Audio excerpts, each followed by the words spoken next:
All right.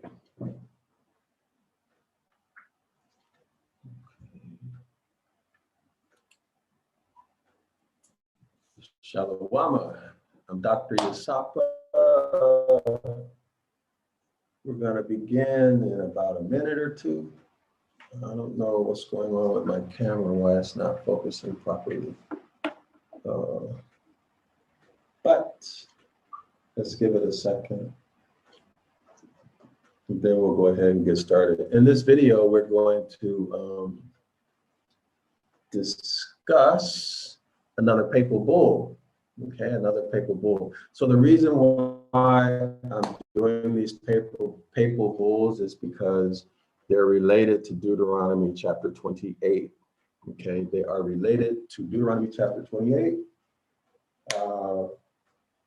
They have to be with us losing, they have to do rather with us losing our inheritance, being carried off into captivity.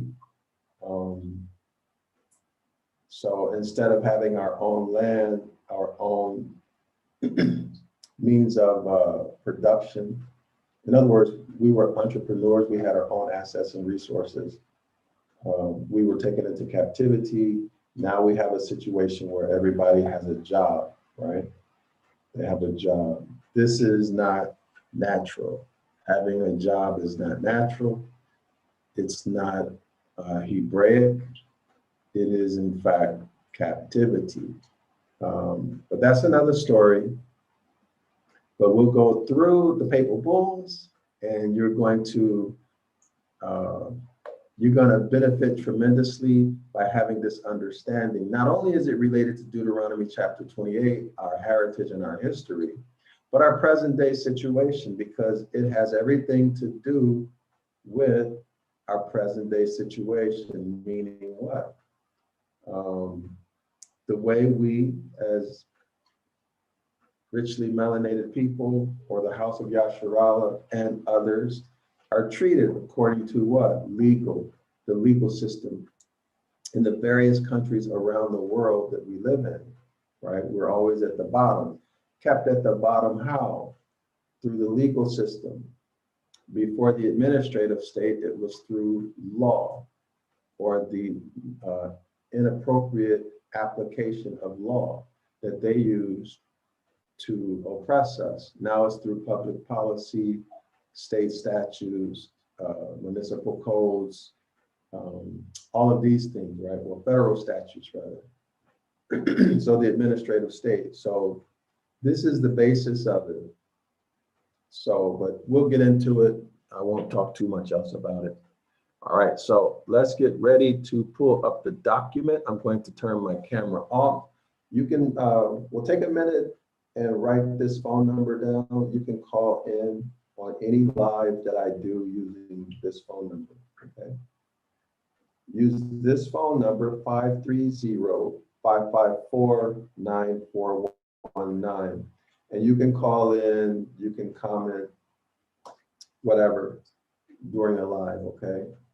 And the link is in the chat if you want to come in to this live.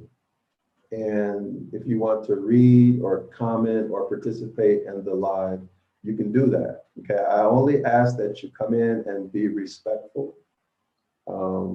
Remember that children, or well, families rather, may watch this, not children, but people may watch this, so let's keep it dignified and respectful, scholarly, okay? Not street, all right? So let's do that. If you want to, you're welcome. And I'm going to get started. So I'm going to turn my camera off and share the document, and we'll do it. Let's get right into it. Okay, so here we are. Excuse me.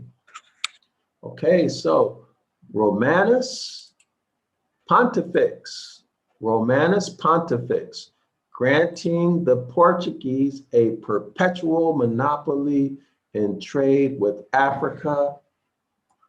Okay, this occurred January 8th, 1455. So I know a lot of people may not know what this word perpetual means, so let's go ahead and look it up and get a precise meaning. This is your heritage. Okay, this has to do with your history. All right, so let's take a look at this. Perpetual, never ending or changing. Never ending or changing. Okay, and what is a monopoly? Okay, let's get the precise meaning. Monopoly. Oops. Okay, monopoly. Here we are as a noun. The exclusive possession or control of the supply of or trade in a commodity or service. So who's the commodity? People, right? Us and those who look like us, right? Okay, so now we have that clear. Let's go back. So here we are. Let's go back. Give me 1 second. I need to open this up on my cell phone so I can monitor. I'm learning how to do this so I can monitor what's happening with the video. Let's go back. Okay, so give me 1 second. All right, so I'm good now. This allows me to know if there's a disruption in the video feed or the audio or anything like that. So bear with me, I am learning. Okay, so Webfeller 2017. Okay, let's read here. The bull. So let's go look up papal bulls. Some people may not know. Papal bulls.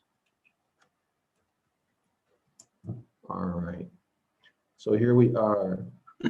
A papal bull is a type of public decree, letters, patent, or charter issued by a pope of the Catholic Church. It is named after the leaden seal or bulla that was traditionally appended to the end in order to authenticate it, right? To authenticate it, right? That means that it's valid, right? Okay. So here we are. Well, let's look at this in the Britannica, in the encyclopedia. Okay, that would be better. Okay, papal bull. In Roman Catholicism, an official papal letter or document. The name is derived from the lead seal bulla, traditionally affixed to such documents. Since the 12th century, it has designated a letter from the Pope carrying bulla that shows the head of the apostles, Peter and Paul, on one side and the Pope's signature on the other. Okay. So let's see what else we can get here. By the 13th century, the term papal bull was being used only for the most important documents issued by the Pope.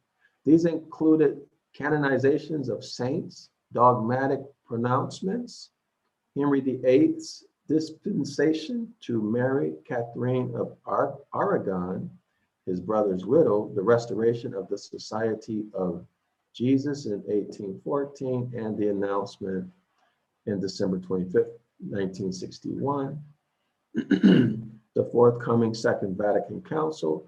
Oh, okay, so let's skip down and see if there's anything else worth reading here. All right, so no.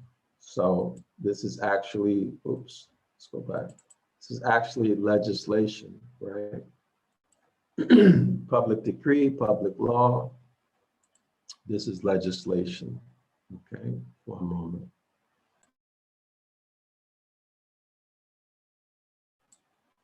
All right, let's continue. Let's continue.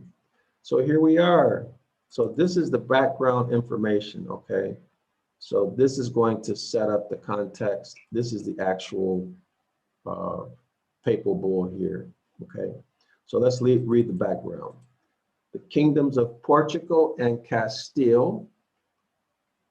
The kingdoms of Portugal and Castile have been jockeying for position and possession of colonial territories along the African coast for more than a century prior to Columbus' quote unquote discovery of the lands in the Western Seas. On the theory that the Pope was an arbitrator between nations, we saw that established in Unum Sanctum, right? On the theory that the Pope was an arbitrator between nations, each kingdom had sought and obtained papal bulls at various times to bolster its claims. So they were going to the Pope saying, hey, give us exclusive rights, right? Give us a monopoly. That's what that's saying. Okay, so they were asking for it to be put in law by the Pope. Each kingdom had sought and obtained papal bulls at various times to bolster its claims on the grounds that its activity served to spread Christianity. So all of this robbing, raping, and stealing was said to be done in the name of spreading Christianity, right? Robbing, raping, stealing, and enslaving, basically stealing people's labor, their physical body, and taking all of their property, okay? Why was it done? Why was it done? To spread Christianity. So I have a question for all the religious people out here. If this was done to spread Christianity, how can you say that Christianity is the religion that the very same people who they terrorized, tortured, murdered, robbed, raped, stole, not only their possessions, but their labor and their minds, their history, sense of self, their dignity, all those things that are valuable that cannot be bought, Christianity was used to steal it? How is it then that Christianity can be their redemption, their savior, regardless of the form of Christianity? Think about that. Think about that. Okay. In fact, put your answer or your comments, or if you have questions related to it, put it in the comment section. I would love to hear the logic or the justification for people to use to stay in Christianity, or that Christianity is anyone's salvation except for those who use Christianity to rape, rob, murder, enslave, and steal. And by the way, this is not a black or white issue, okay? Because these people they would be considered black people. Most of them would be considered black people and mulattoes, okay? And those who are classified as white would have been, in most cases, companions, slaves, okay, slaves and soldiers. This is the fact of the matter, all right?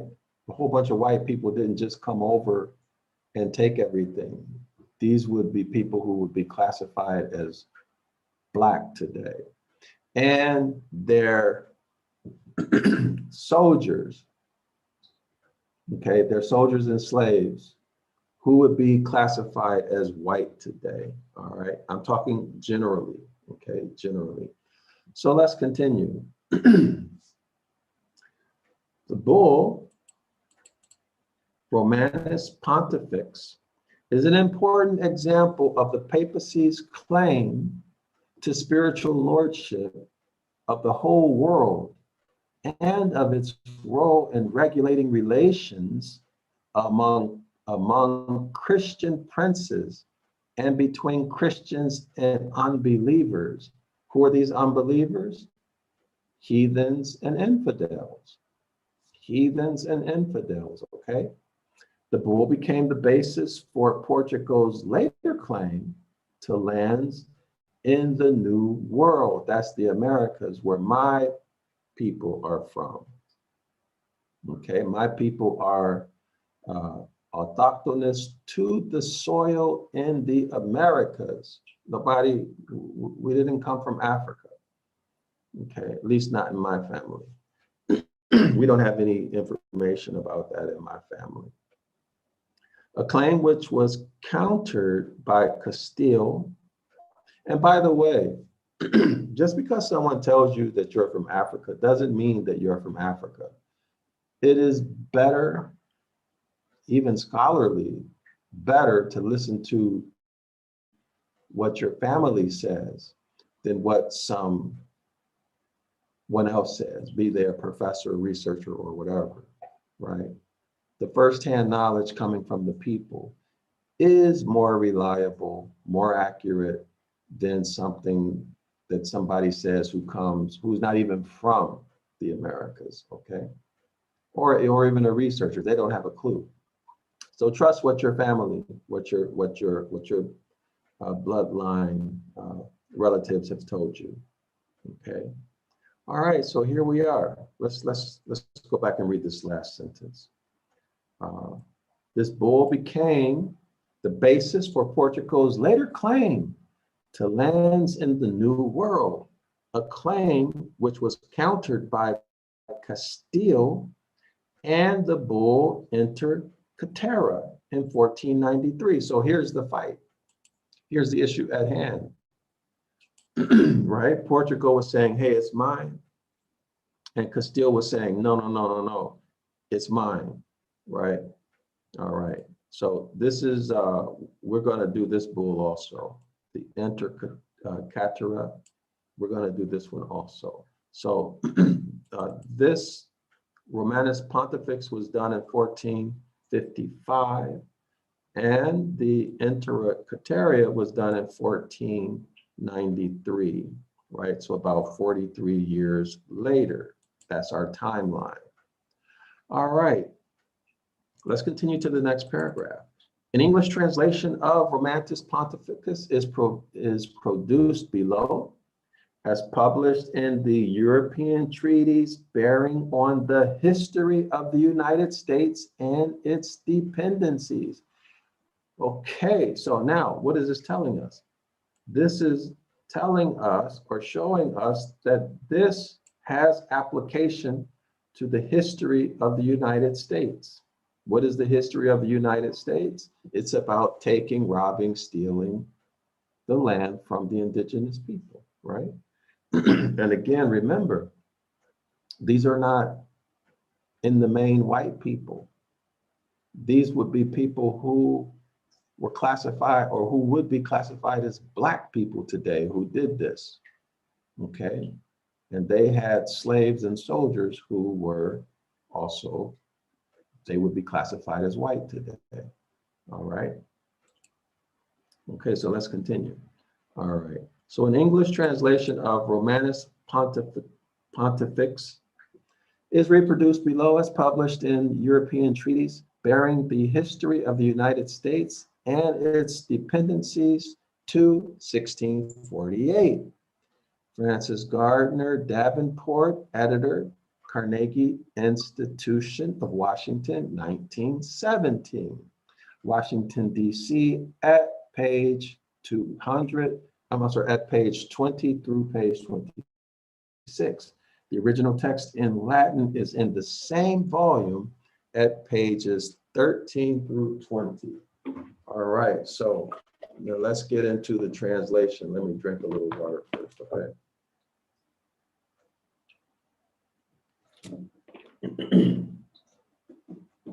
Losing my voice. All right. Okay, English translation. Okay, so this is Nicholas, Pope Nicholas V, Bishop, servant of servants of capital G-O-D for a perpetual remembrance. So remember what perpetual means. This is perpetual is non-ending, forever. Okay, non-ending forever. All right, so let's continue. The Roman Pontiff, successor of the key bearer of the heavenly kingdom and victor of Jesus Christ, contemplating with the Father's mind all the several climes of the world and characteristics of all the nations dwelling in them, and seeking and desiring the salvation of all, wholesomely ordains in and disposes upon careful deliberation. Those things which he sees will be agreeable to the divine majesty, and by which he may bring the sheep entrusted to him by capital God into the single divine fold, and may acquire for them the reward of eternal felicity and obtain pardon for their souls. Okay, so here's the fear factor, right? Here's the fear factor. What's going to happen to your soul after death? So a lot of this religion is about fear, isn't it? You do it because you're scared to death to burn in hell. Okay, for eternity, right? So let's continue. This we believe.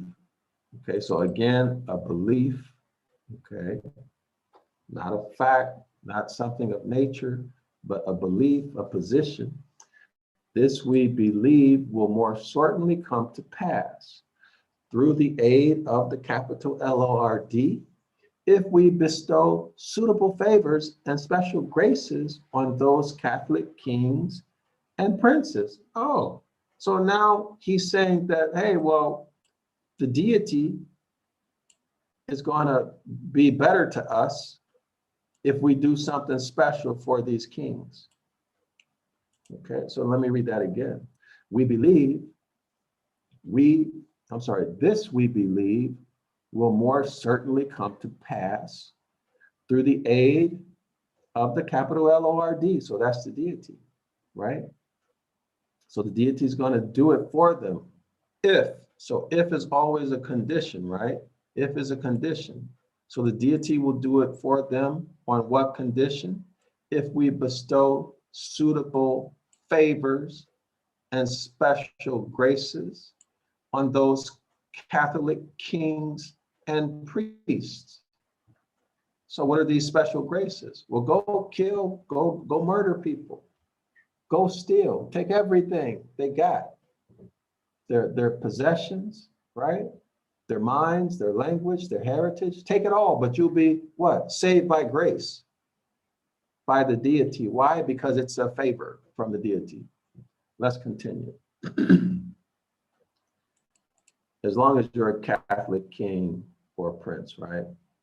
Okay, who, like athletes and intrepid champions of the Christian faith. Can you, so imagine this. So who, like a LeBron James or a Kobe Bryant or a Shaq or a Jordan.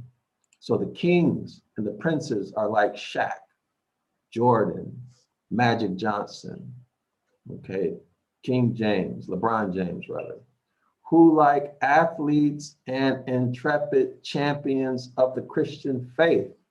So your Wilt Chamberlains, okay, all of the greatest Dante Wilders, right?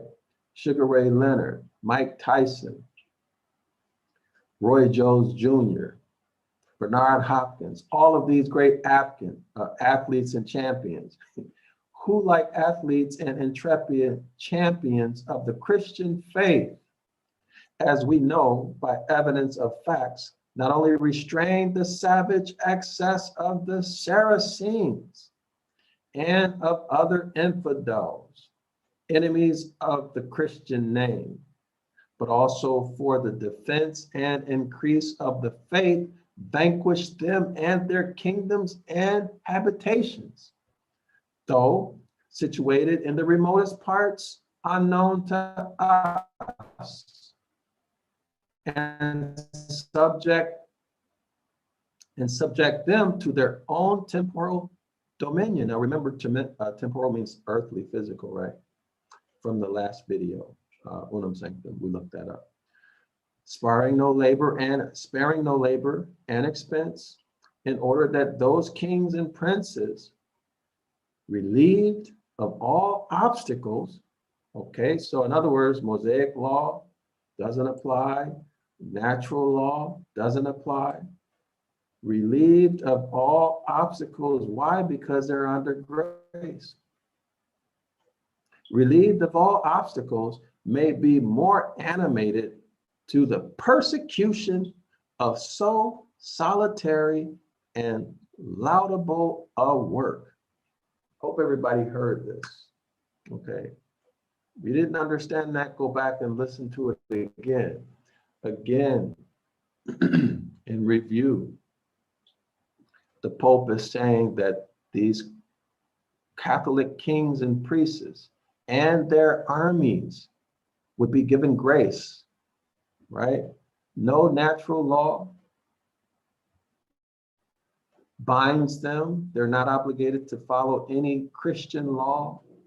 They're not obligated to follow any Mosaic law, no natural law against murder and theft and stealing, right? Nothing. They're free to go out and what? Behave like champions on the team of Christianity, to go out and defeat all of these indigenous people, including the house of Yasharallah, okay? Let me read this sentence again, okay? All right, so where is it? This we believe, so let's start here. This we believe will more certainly come to pass. How? How will it come to pass? Through the aid of the capital Lord. That's how it's going to come to pass. On what condition is it going to come to pass? On what condition? If we, that is, the two swords, remember unum sanctum, the spiritual sword and the earthly sword, right? Remember that? The Catholic Church working in conjunction with the kings of the earth and their armies. Okay, on what condition? If we bestow suitable favors and graces. See, you scratch my back, I scratch yours. They're working together. If we, that's the Catholic Church, bestow favorable and special graces on those Catholic kings and princes, okay, and their armies, right? Who, like athletes and intrepid champions of the Christian faith, how can you religious people, knowing that Christianity was used to enslave and totally destroy you and your ancestors, and you see it right here,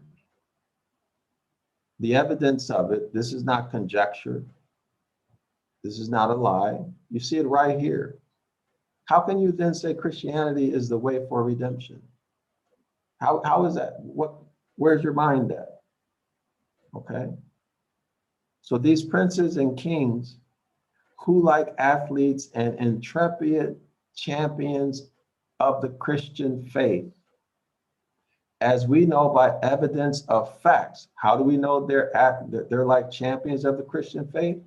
Evidence of fact. That means that they've been out robbing and stealing on behalf of the popes, right? They got a long history and track record of it. Not only restrain the savage excesses of the Saracens and of other infidels, House of Yasharallah, okay? These are autochthonous peoples, okay? They have a history of it, right? A history of what? Being champions, robbing, stealing, killing on behalf of the Catholic Church, enslaving, okay? Who are you? Who are you? From the church's point of view, you are an enemy, okay? Saracens and other infidels, enemies of the Christian name. So your enemy is now going to redeem you, okay?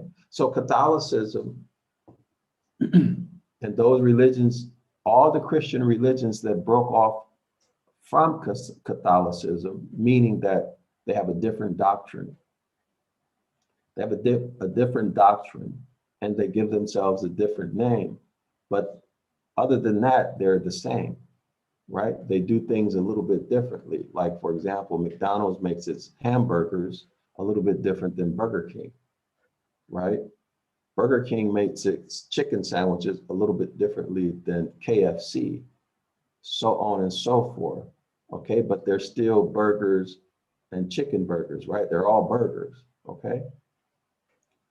So if you are the House of Yasharallah, or an indigenous person, or a person who's made from the soil, right? you are an enemy. Or if you are a person who what? A person who doesn't submit to Catholic rule. Because remember, these people,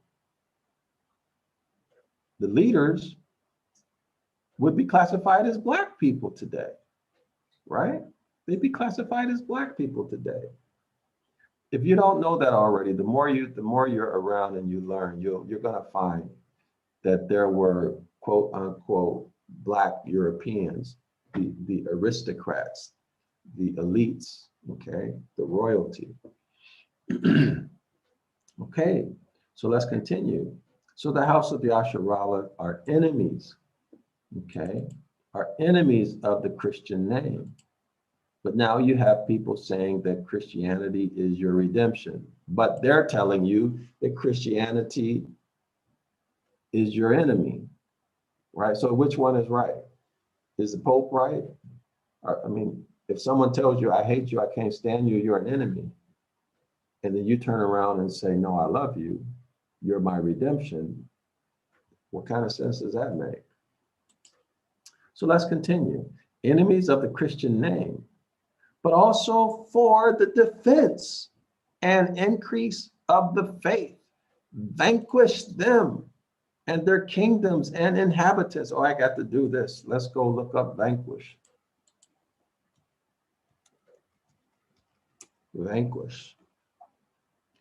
What does it say? Vanquish as a verb, defeat thoroughly. Defeat them thoroughly. Now, let me ask you, have we been defeated thoroughly? Does Deuteronomy chapter 28 say that we would be defeated thoroughly? Okay, similar words: conquer, trounce, annihilate.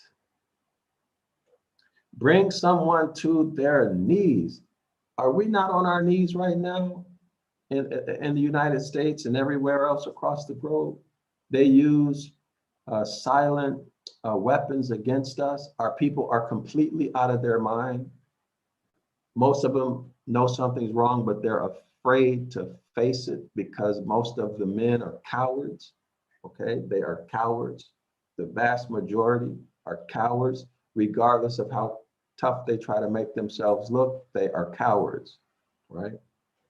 You know, it's funny, Judge Joe Brown talks about how when he was a judge, you'd have these guys who were gangbangers. They put out the appearance of being real hard and tough and gangster, right? But when they get caught by the police and they get interrogated, they start crying and talking about how they want to go home to their mother. A coward. It's just not manly behavior, right? I got that from Judge Joe Brown, okay? How these guys would just tell on themselves, right? They confess to everything so that they can go home to their mother. I actually heard Judge Joe Brown say that in one of his interviews. All right, so the mind has been taken and completely destroyed in most of our people. All right, so let's go back to our lesson. Where are we? Okay, so here we are. Enemies of the Christian name, but also for the defense and increase of the faith, vanquish, totally destroy them, annihilate them. Vanquish them and their kingdoms and inhabitants. Y'all see that? Y'all see that? Now, do you think these people are trying to help you? Though situated in the remotest parts unknown to us, that means no matter where these people are, no matter where they are, find them and destroy them.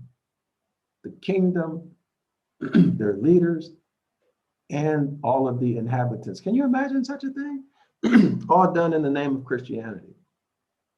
Though situated in the remotest parts unknown to us, and subject them to their own temporal dominion, sparing no labor, no expense. That means we don't know where they are, but we're going to spend as much money and effort that we can, as much resources as we can to search these people out and find them. Spare no labor, spare no expense. Do you know how motivated you got to be to do something like this? Why? In order that those kings and priests, relieved of all obstacles, may be more animated to the persecution of so solitary and laudable a work. Be more animated, right? That means get busy, right? Get about it, be about it. All right, so here we are, next paragraph. We have lately heard, not without great joy and gratification, how our beloved son, the noble personage Henry, Infante of Portugal, uncle of our most dear son in Christ, the illustrious Alfonso, king of the kingdoms of Portugal and Algarve, treading in the footsteps of John, of famous memory, king of the said kingdoms, his father, and greatly inflamed with zeal for the salvation of souls, and with fervor of faith as a Catholic and true soldier of Christ, the creator of all things, and a most active and courageous defender and intrepid champion of the faith in him, has aspired from his early youth with his utmost might to cause the most glorious name of the said creator to be published, extolled, and reverend throughout the whole world. That means that he was what? Doing a whole bunch of robbing, stealing, and murdering, okay? He used that as his excuse to go out, rob, steal, and murder. Even in the most remote and undiscovered places, and also to bring into the bosom of his faith the perfidious enemies of him. And so that means he'd kill you if you didn't convert, right? And of the life-giving cross, by which we have been redeemed, namely the Saracens and all other infidels whatsoever, and how after the city of Ceuta, situated in Africa, had been subdued by the said King John to his dominion, and after many wars had been waged, sometimes in person by the said Infante, although in the name of the said King John, against the enemies and infidels aforesaid, not without the great labors and expense, and with dangers and loss of life and property, and the slaughter of very many of their natural subjects, the said Infante being neither enfeebled nor terrified by so many and great labors, dangers, and losses, but growing daily more and more zealous in persecuting this, his so laudable and pious purpose. See, piety came with killing you and your ancestors and taking everything you got and putting you in the situation you're in today and keeping you there and making you worse, using medicine, using science, using philosophy, and using legal means to kill you, to oppress you, and to make you a customer of the healthcare system, okay? A lifelong customer of the healthcare system. So laudable. So what does it mean? That means you are forever in need of them. Your life depends on them. And if you try to get out of it, you're facing a life or death situation. Okay, so most people will what? They will choose to live and accept the oppression, and in fact work with on behalf of their oppressor. Okay, that's what's happening here. All right, and pious purpose has people with Orthodox Christians certain solitary islands in the ocean sea, and has caused churches and other pious faces to be there founded and built, in which divine service is celebrated. Also, by laudable endeavor and industry of said infante, very many inhabitants or dwellers in divers islands situated in the said sea, coming to the knowledge of the true capital God, have received holy baptism to the praise and glory of capital God, the salvation of souls of many, the propagation also of the Orthodox faith, and increase of divine worship. So what is this telling us? This is showing us that once a person accepts Christianity, it's just a matter of time. If they don't fully submit to it, their children, they'll get the children. What's that? What is that going to mean? That means that the children is going to do what? Stop acting on its own or his or her own best interest and start acting on the best interest of the church and the kings, right? So in other words, unnatural behavior. Instead of recognizing that if I'm going to do something, I'm the one who's going to do it, they begin to look to what? The Christ figure, somebody outside of them. They begin to look to dogma and doctrine, Christian beliefs, to get a better situation in life, and it gets them nowhere, right? Because what do you first have to do? You have to follow nature, natural law. If you want to fly, I always use this example. If you want to fly, you need to learn something about physics, right? And the laws governing lift and flight. Otherwise, if you jump off a cliff, you'll what? You'll die. If you get in an airplane, having studied physics and aeronautics, you make yourself an airplane and you fly, right? You fly, you did it yourself. You didn't approach a deity, okay, to say, hey, I want to fly.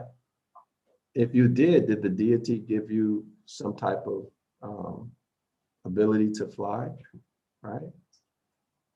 So in other words, this religion, all religion makes you what? All religion makes you what? Search for something, somebody else, the deity, and the deity's agents, the Pope, the priest, all of these religious titles, the imam, the pastor, so on and so forth, looking for them to do things for you that you should do for yourself and that you have the capacity to do. And you may not even be aware of it, okay? But these people have destroyed our people's self-image and self-esteem so much that many people can never even accept.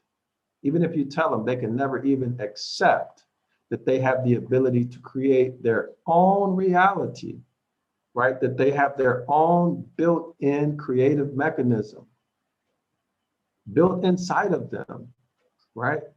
That nobody can interrupt or interfere with, okay? But these devils, they're aware about of the self-image, okay? You have a negative self-image, you'll never be able to do anything with yourself, okay? It disables your creative faculty, right? It disables your creative faculty, okay?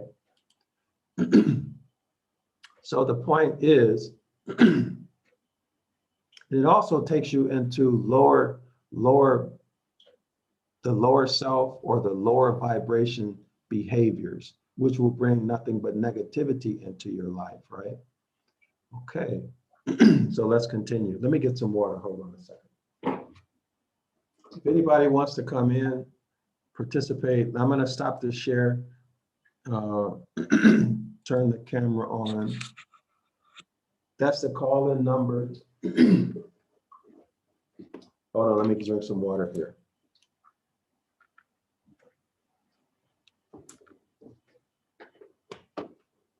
Or there's a link. There's a link in the chat. Excuse me.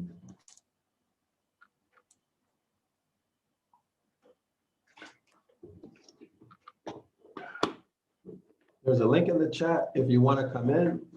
If you want to come in, you can help read. You can help, you can comment. You can fully participate if you like. So let's get back to the article.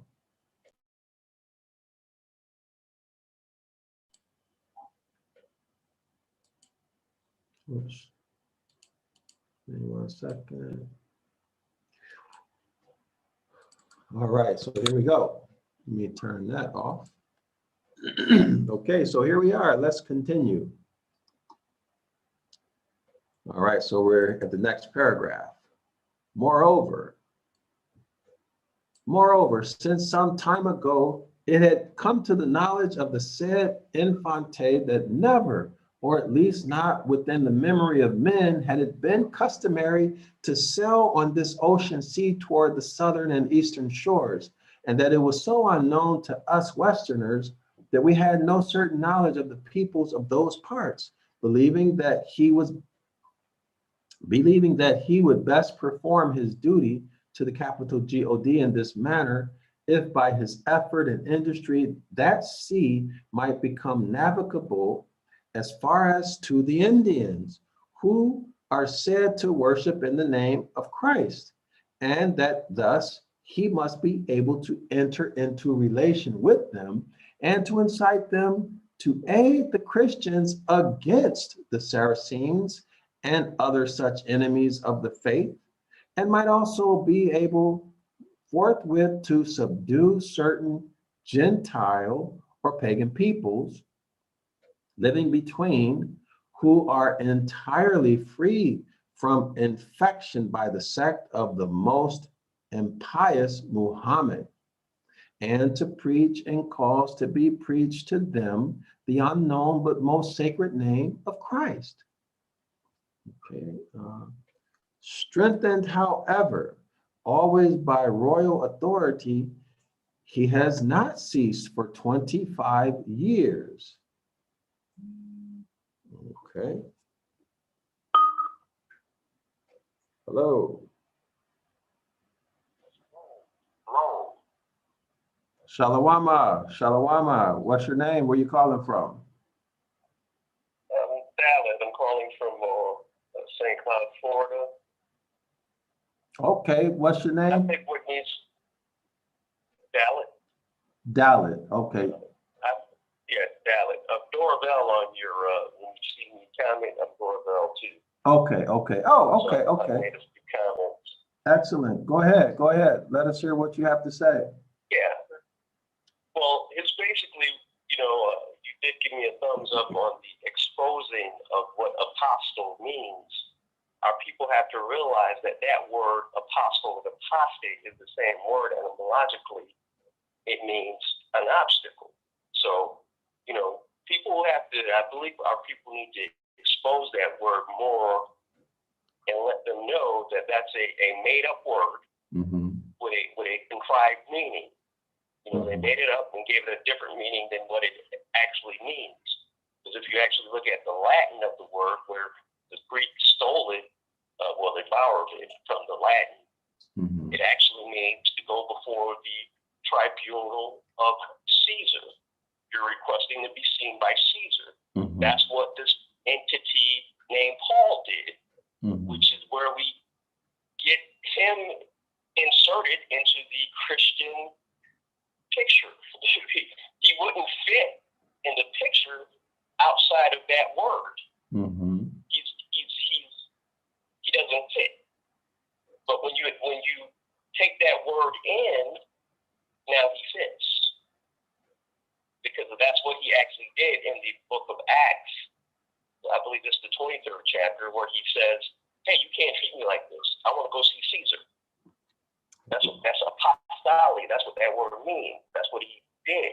So it's not a messenger, which they turned around and gave it a different meaning after borrowing it from the Latin. So, like I said, that word really needs to be exposed, because apostle, when you break it down, it means the same thing as apostate, because the suffix of stay or state means you're not moving, you're an obstacle. And the suffix for still is you're not moving, you're an obstacle. You're in the way. We really have to open our minds up and see, because words form everything. Words form all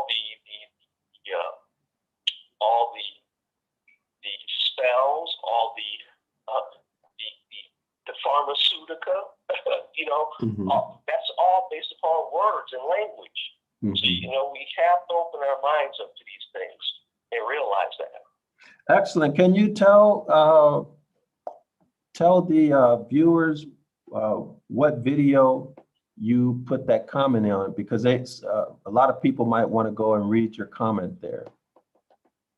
It's your last video that you just did about the previous one about The Unum Sanctum. Okay. about Do you have it pulled right, up? right. I'm gonna show it. Can you read it? The comment? Give me it because I am I'm on my phone actually. Oh, okay, okay. If you can see it, just for the people, let me see. Okay, okay. So yeah, I see it.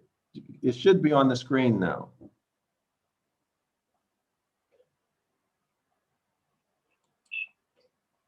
Because I'm on the phone, it actually has taken me out of the. Okay, okay. So I'll read it for the people. Okay. So this is on the video. Unum Sanctum, one God, one faith, one spiritual authority.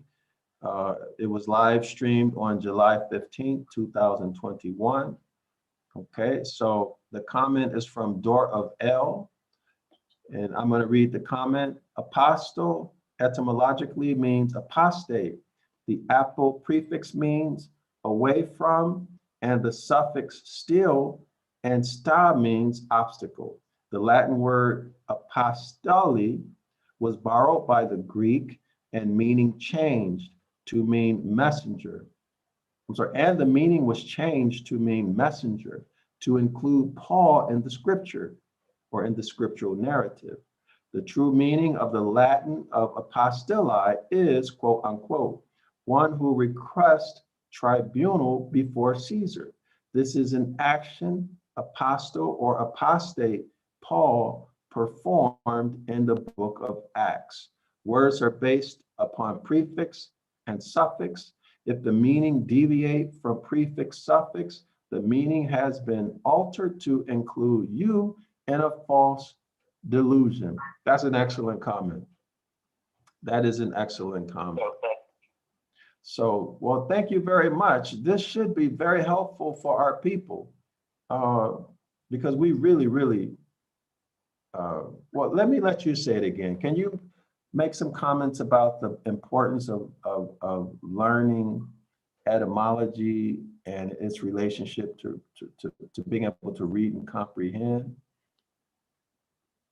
The importance of etymology is once you get into it, you see that language is not so different. The falsehood that they try to tell you is that language has no connection to another language, and so forth and so on. But when you study etymology, you find out that that's not true. All words have a beginning. All words have an original meaning. When we deal with the legality, okay, see, this is why we have lawyers, because lawyers' purposes are to find a way to legally subvert the original meaning of something. So that's the purpose of a lawyer, okay? But the Father doesn't play that type of game. The words mean what they mean. When the Father blew his breath into man, that was a catalog of words. Man can't change. Man is not supposed to change words, even though they do. They change the meaning. They're not supposed to change the meaning because the meaning is what it is. It's just like in the book of Deuteronomy, it talks about men should not, it's actually considered a sin to change the landmark. If you're changing the landmark, you're changing the original purpose, the original thought content, because our people dealt with pictures. You change the original meaning of the thing. And when you change the original meaning of the thing, everybody starts building off of a false premise what that thing is supposed to mean after the original meaning has already been established. Okay, excellent, excellent point. Very good. All right. Anything else? or can we get back to the document? Yeah, we can get back to the document. Okay, so I'm going to get back to the document. If anybody wants to come in, the link is in the chat, and you can participate in reading, question, comment as we go, or call in. Okay, so I appreciate your call, my brother. Oh, no problem, brother. Thank you for having me. Okay, most definitely. Shalom. Shalom. Okay, so that was excellent. That was excellent. I think our brother there set the standard of what we should strive to, the level of achievement and quality of a call that we should all work toward when we call into these live streams. So use that as an example. A lot of people may not be able to do that now, but that can be a goal of where you want to be. Okay, so that was excellent. Not just the way he articulated himself, but the content of what he said. All right, so that's our standard. The expectations are high at Zion Law School. Okay. All right, so let's continue. So where are we? Okay, so here we are. Strengthen. Let me find the sentence. Where were we? Can't find my place. Hold on, let me blow this up a little bit so I can find the period. Okay. So let me just start at the top. I'll just start at the top. Moreover, since some time ago, it had come to the knowledge of the sad infante that never, or at least not within the memory of men, had it been customary to sail on this ocean sea toward the southern and eastern shores, and that it was so unknown to us Westerners that we had no certain knowledge of the peoples of those parts, believing that he was best perform his duty to capital God in this manner, if by his effort and industry that sea might become navigable as far as to the Indians, who are said to worship the name of Christ, and that thus he might be able to enter into relation with them and to incite them to aid the Christians. In other words, he wants the Indians to join the war on the Christian side against the Saracens and other such enemies of the faith, and might also be able forthwith to subdue certain Gentiles or pagan peoples living between, who are entirely free from infection by the most impious Mohammed. Now keep in mind that Islam is merely a sect of Christianity, okay? And if you go back and look at many of our elders, they'll tell you that Islam, I'm talking the religion, okay, the Muslim religion or Islam, and its holy book were actually written by the Catholic Church and a certain group of people. Y'all should all know who they are. Okay. All right. So now let's continue. and to preach. So by the way, if you want to know more about this topic, start to research the Coptic priest. Okay, the Egyptian Coptic priest. Okay, your answers will be in that study. Okay, and to preach and cause to be preached to them the unknown but most sacred name of Christ. Strengthened, however, always by the royal authority, he has not ceased for 25 years past to send almost yearly an army of peoples of the said kingdoms with the greatest labor, danger, and expense in very swift ships called caravels to explore the sea and coastal lands toward the south of the Antarctic pole. Did y'all hear that? Toward the south of the Antarctic pole. Look at that on the map. This is talking about melanated people, right? Indigenous people. Toward the south and Antarctic pole. We were already here. Okay. And so it came to pass that when a number of ships of this kind had explored and taken possession of very many harbors, islands, and seas, they at length came to the province of Guyana or Guyana, and having taken possession of some islands and harbors and the sea adjacent to that province, sailing further, they came to the mouth of a certain great river commonly supposed to be the Nile. And war was waged. See that? They came there, they went there, and they waged war.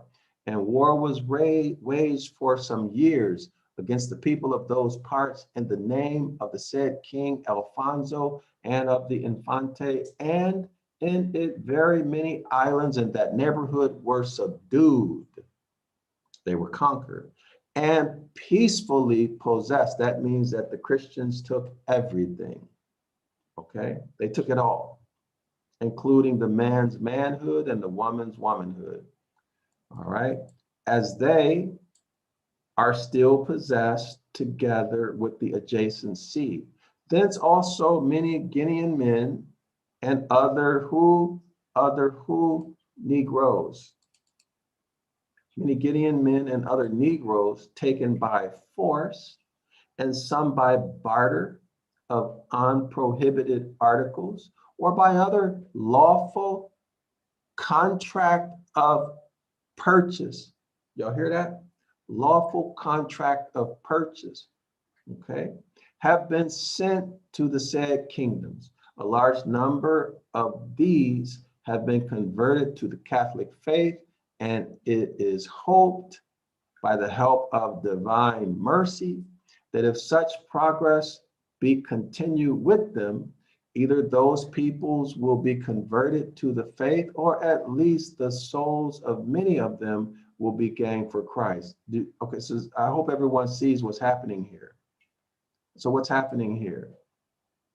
These people were not only prisoners of war. As you can see, there should be no argument about this anymore. They were prisoners of war, okay?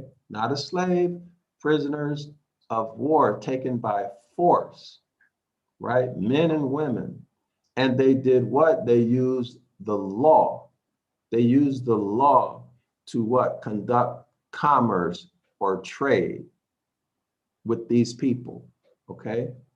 They use commerce or law, they use the law to conduct trade of these people, all right?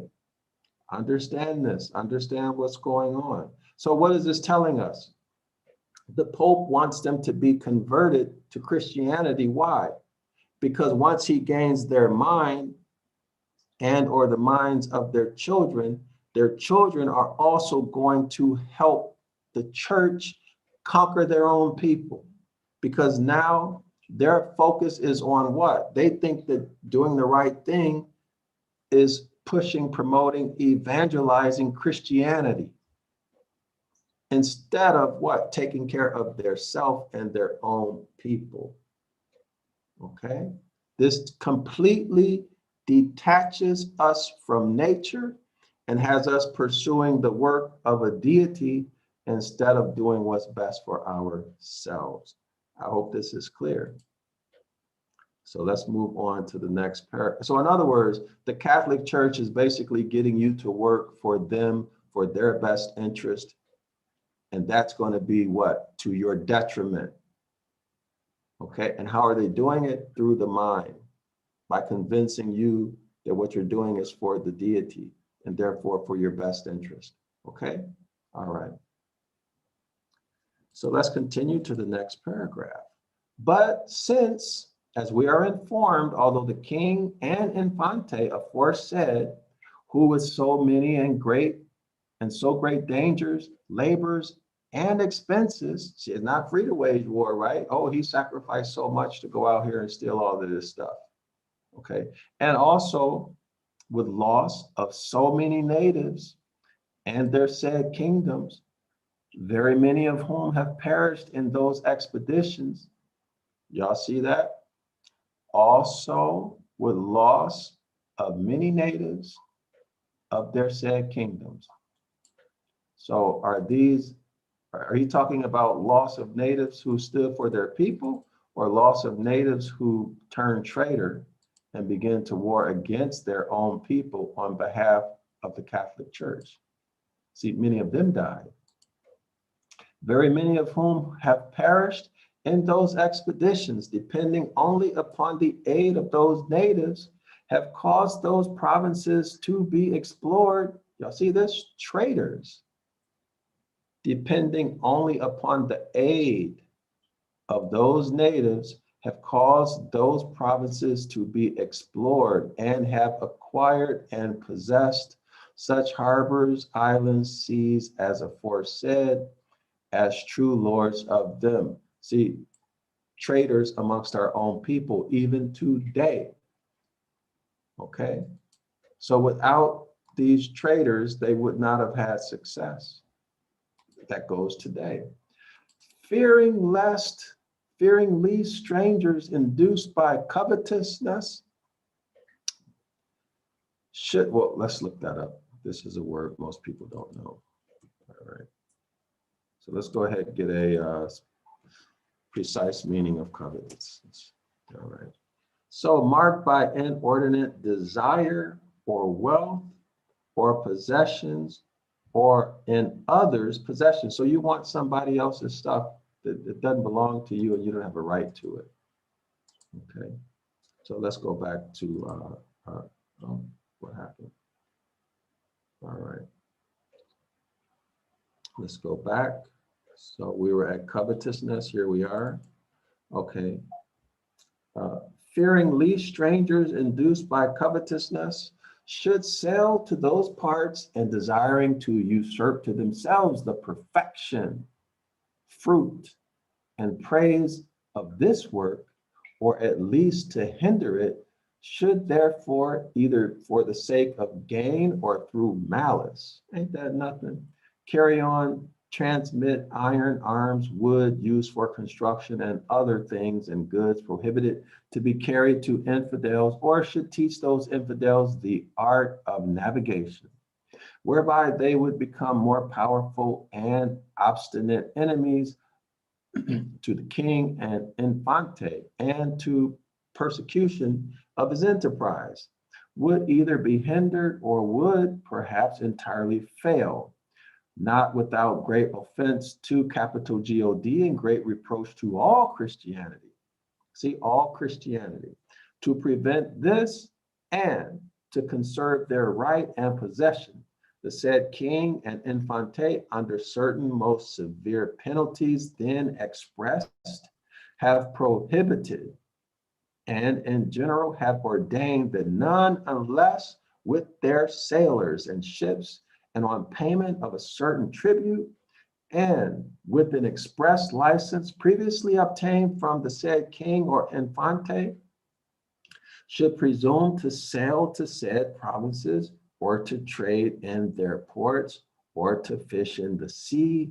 Although the king and infante have taken this action, yet in time it might happen that persons of other kingdoms or nations, led by envy, malice, or covetousness, might presume, contrary to the prohibition aforesaid, without license and payment of such tribute, to go to said provinces, and in the provinces, harbors, islands, and seas so acquired to sell, trade, and fish, and thereupon between King Alfonso and the Infante, who would by no means suffer themselves to be so trifled within these things, and the presumptuous persons aforesaid, very many hatreds, rancors, dissensions, wars, and scandals, to the highest offense of the capital God. Here we are here.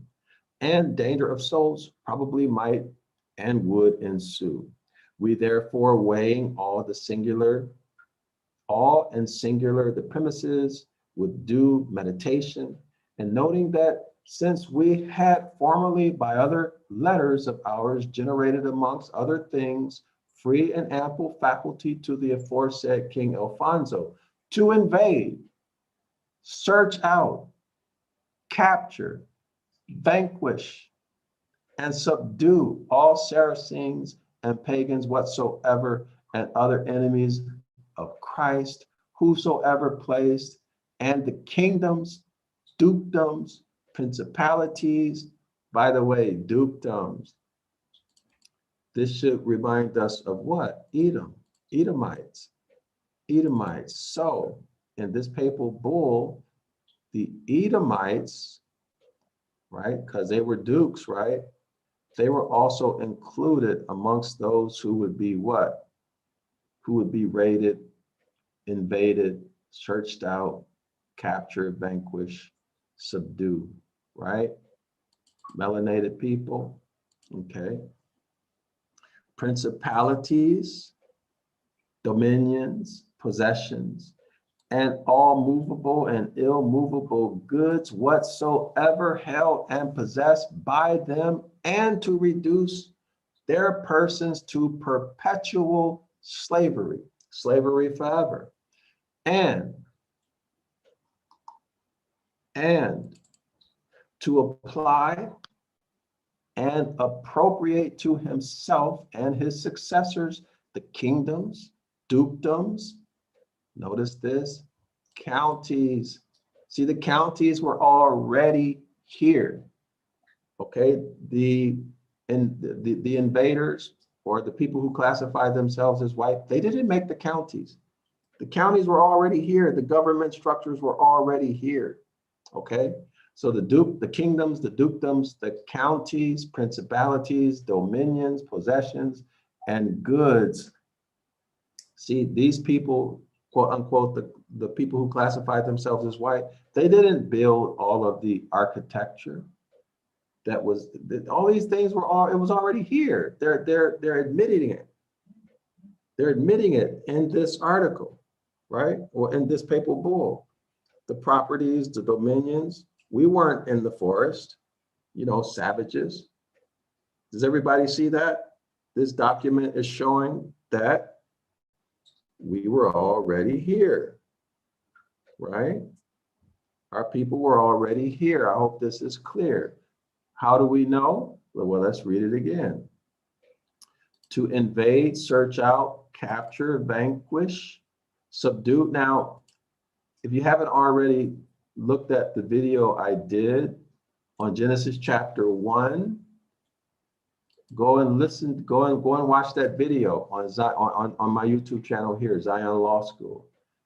This should jump off the page at you. Search out, invade, capture, vanquish, and subdue, okay?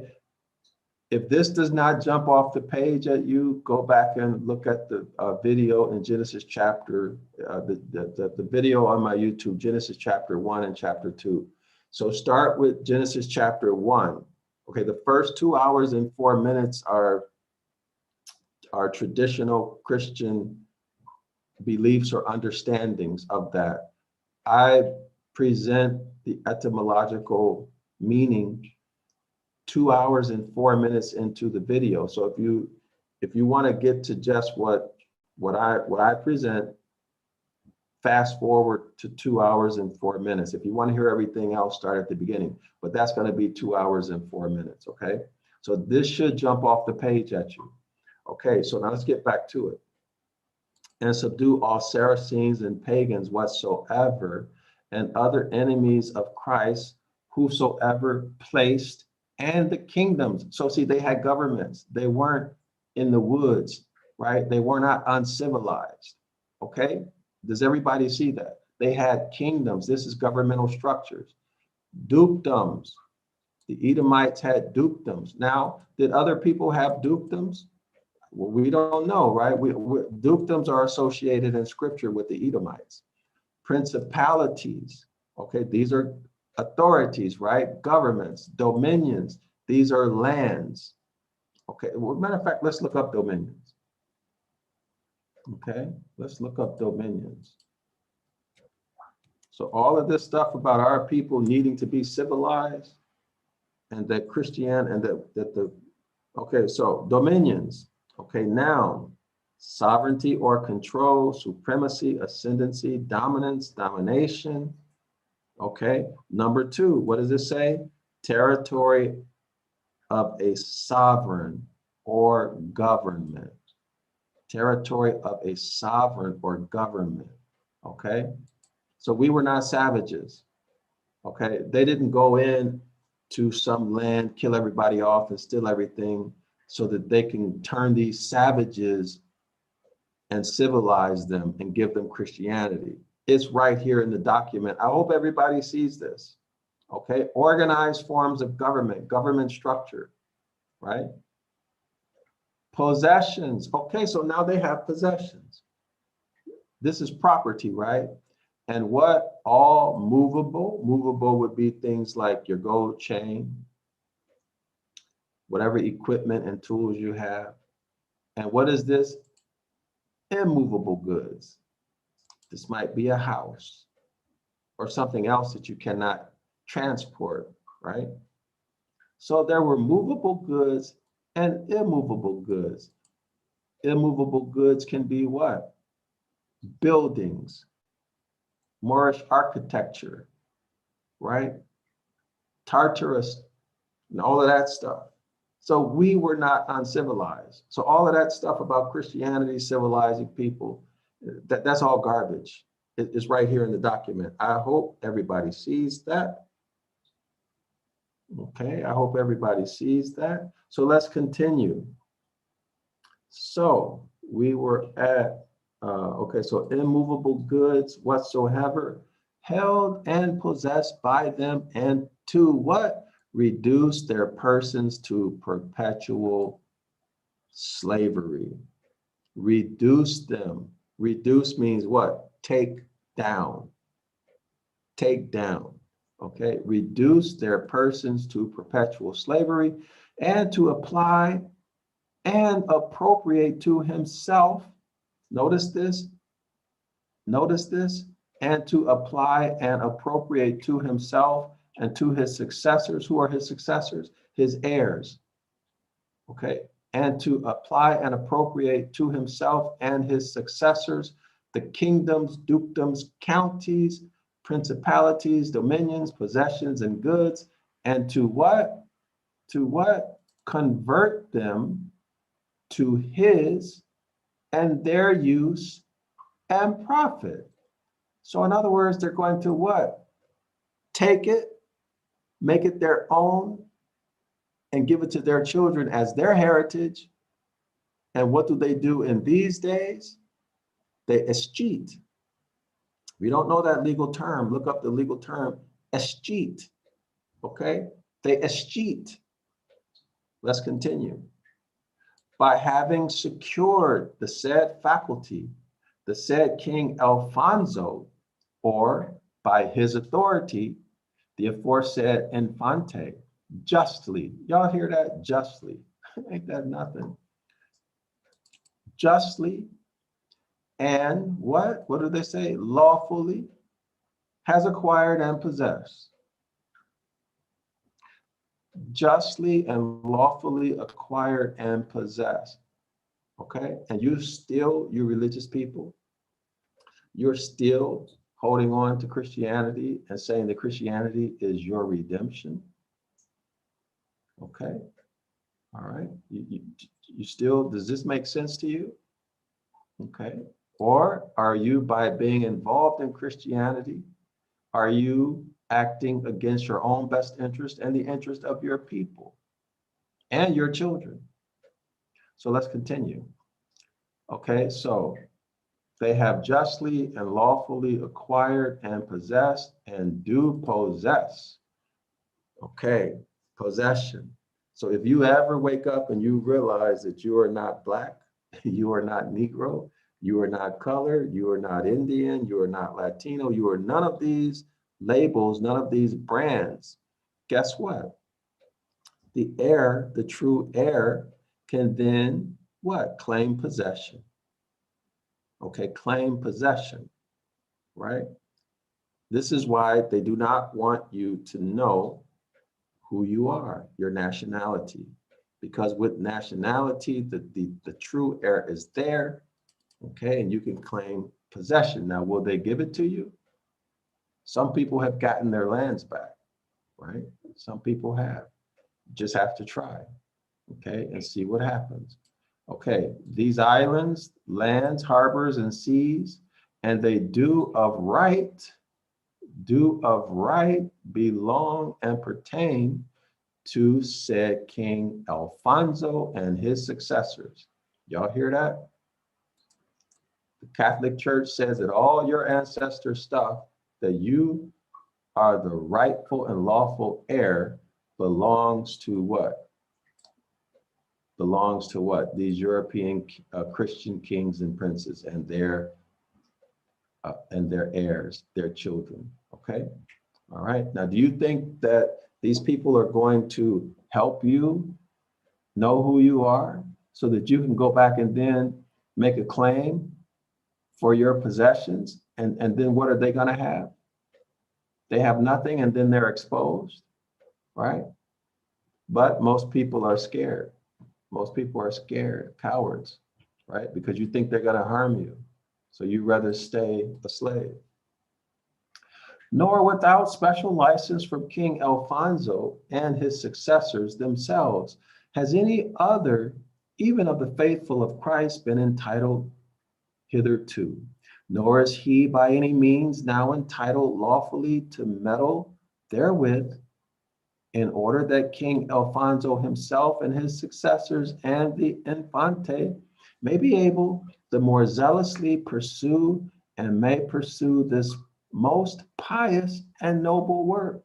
So Christianity, piety, and nobility and noble work comes from destroying you and keeping you down.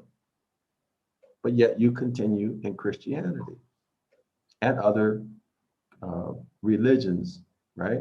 Other religions. Okay, we talked about Islam being a sect of Christianity. Okay, go back and review Coptic priest and all of that. It's not hard to find out.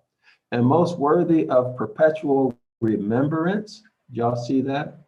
Most worthy of perpetual remembrance, which since the salvation of souls, increase of the faith and overthrow of its enemies. See, you're still an enemy.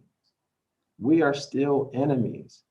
Overthrow of its enemies may be produced thereby we regard as a work wherein the glory of capital G-O-D and faith in him and his commonwealth, the universal church, are concerned, in proportion as they, having been relieved of all the greater obstacles, shall find themselves supported by us and by the apostolic. Okay, remember the word apostolic?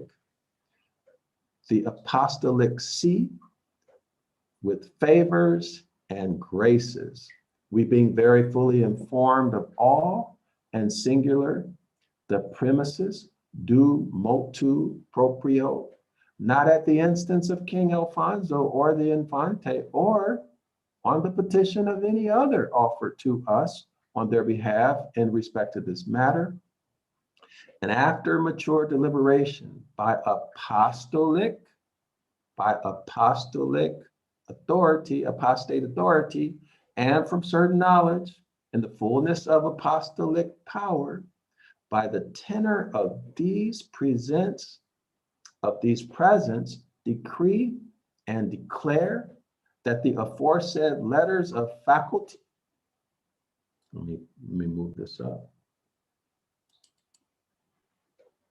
by the aforesaid letters of faculty, the tenor whereof we wish to be considered as inserted word for word in these presents, with all and singular the clauses therein contained are extended to sutta and to the aforesaid and all other acquisitions whatsoever, even those acquired before the date of the said letter of faculty, and to all those provinces, islands, harbors, and seas whatsoever, which hereafter, in the name of the said King Alfonso and of his successors and of the Infante, in those parts and adjoining, and in the most distant and remote parts, can be acquired from the hands of infidels or pagans, and that they are comprehended under the said letters of faculty. And by force of those and of the present letters of faculty, the acquisitions already made, and what hereafter shall happen to be acquired, after they shall be acquired, we do by the tenor of these presents decree and declare have pertained and forever of right do belong and pertain to the aforesaid king and his successors. They got your stuff forever, according to them and Christianity, right? Why? Well, the basis of it is for Christianity and the deity of Christianity. To the aforesaid king and to his successors and to the Infante, and that the right of conquest, which in the course of these letters we declare to be extended from the capes of Bahodor and of now as far as through all of Guyana, and beyond toward the southern shore, has belonged and pertained, and forever of right belongs and pertains to the said King Alfonso. Okay, I hope y'all are hearing this. Okay, forever belongs and pertains to the said King Alfonso. This is why you get a certificate of that and a certificate of this, right? You don't have ownership. Who does it belong to ultimately? Okay, let's continue. To the King Alfonso, his successors, and the Infante, and not to any others.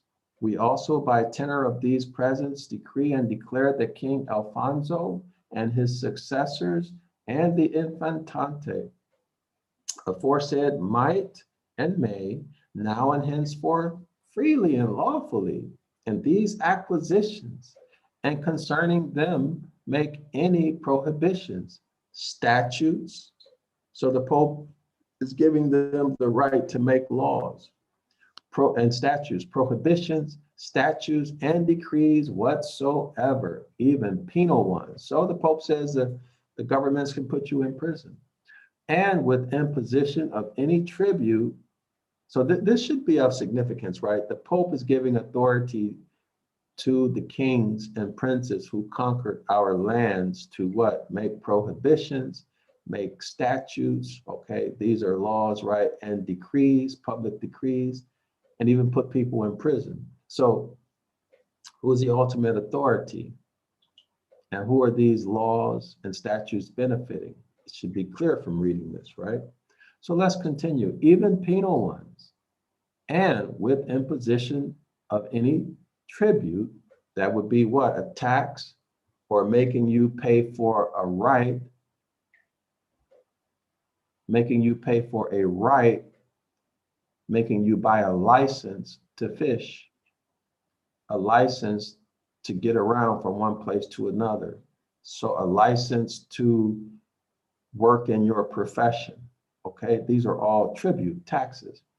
And with imposition of any tribute, and dispose and ordain concerning them as concerning their own property and their own dominions. And in order to confer a more effectual right and assurance, we do by these presents forever give, grant, and appropriate to the aforesaid King Alfonso and his children, his successors, kings of the said kingdoms, and to the Infante, the princes, islands, harbors, places, and seas whatsoever, how many soever, and of what sort soever they shall be, that have already been acquired, and that shall hereafter come to be acquired, and the right of conquest, and the right of conquest, also from the capes of Bojador and of now aforesaid. Okay, so let's go to the next paragraph. All right. So how many, I think this, I don't know if this is the last paragraph. Let's check.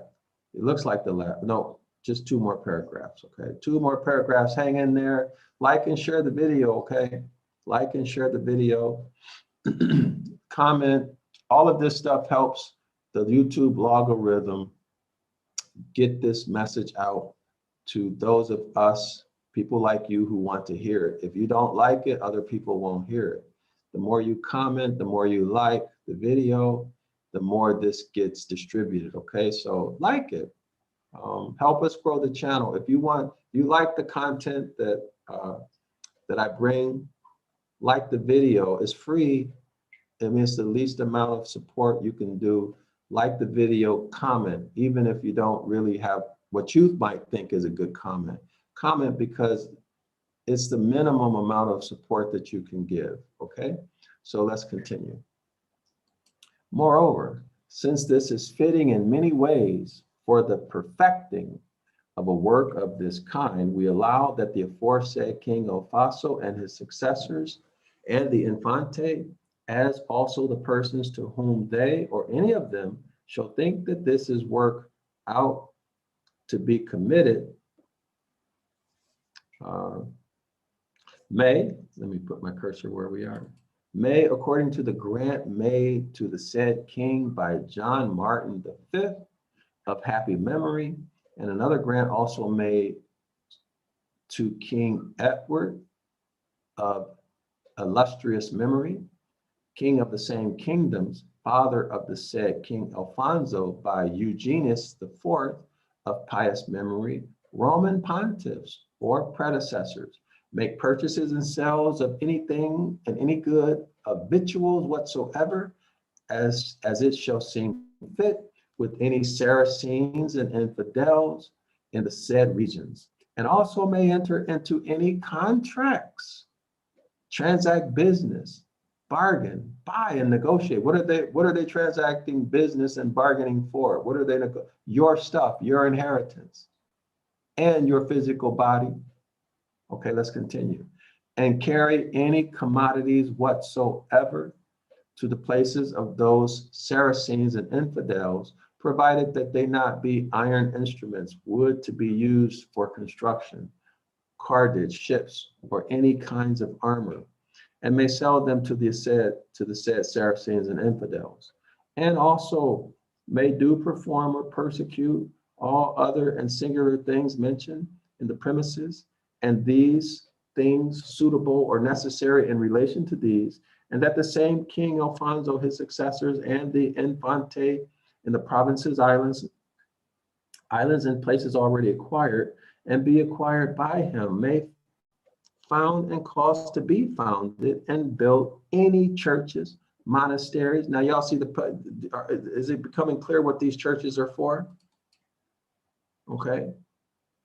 They may found or be founded and built any churches, monasteries, or other pious places whatsoever, and also may send over to them any ecclesiastical persons whatsoever as volunteers, both seculars and regulars of any of the mendicant orders, with license, however, from their superiors, and that those persons may abide as long as they shall live, and hear confessions of all who live in the said parts or who come thither, and after the confessions have been heard, they may give due absolution in all cases, except those reserved to the aforesaid see, and enjoy solitary penance, and also administer the ecclesiastical sacraments freely and lawfully. And this we allow and grant to Alfonso himself and his successors, the kings of Portugal, who shall come afterward, and to the aforesaid Infante. Moreover, we entreat in the capital Lord, and by the sprinkling of the blood of our capital LORDJC. Here we are, LORDJC, whom has been, whom, as has been said, it concerneth, we exhort, and as they hope for the remission of their sins and joy, and also by his perpetual edict of prohibition, we more strictly inhibit, all in singular, the faithful of Christ, ecclesiastics, seculars, and regulars of whatsoever orders, in whatsoever part of the world they live, and of whatsoever state, degree, order, condition, or preeminence they shall be, although endued with I'm going to skip this word, archiepiscopal, episcopal, emperor, royal, queenly, ducal, or any other greater ecclesiastical or worldly dignity. Okay. That they do not by any means presume to carry arms, iron, wood for construction, and other things prohibited by law from being in any way carried to the Saracens, to any of their provinces, islands, harbors, seas, and places whatsoever acquired or possessed in the name of King Alfonso, or situated in this conquest or elsewhere to this. Okay, so Shalom Adalat to the Saracens, infidels, or pagan, or Shalom Adalat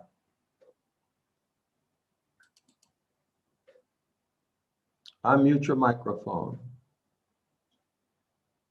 Okay, so while you get that together, just let me know, unmute your microphone, and then we can hear you, Dalat. Okay, so here we are. Let's see.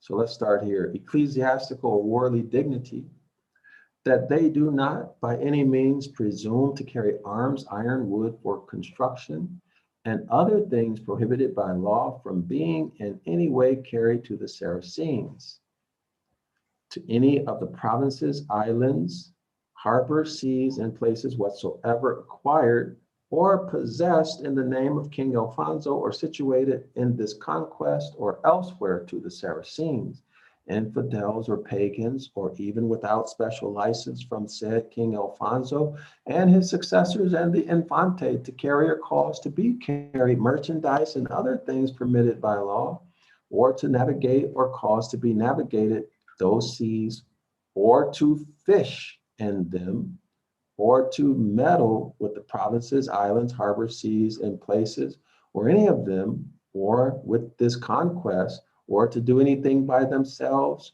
or another, or others, directly or indirectly, by deed or counsel, or to offer any objection whereby the aforesaid King Alfonso and his successors and the Infantante may be hindered from quietly enjoying, y'all hear that?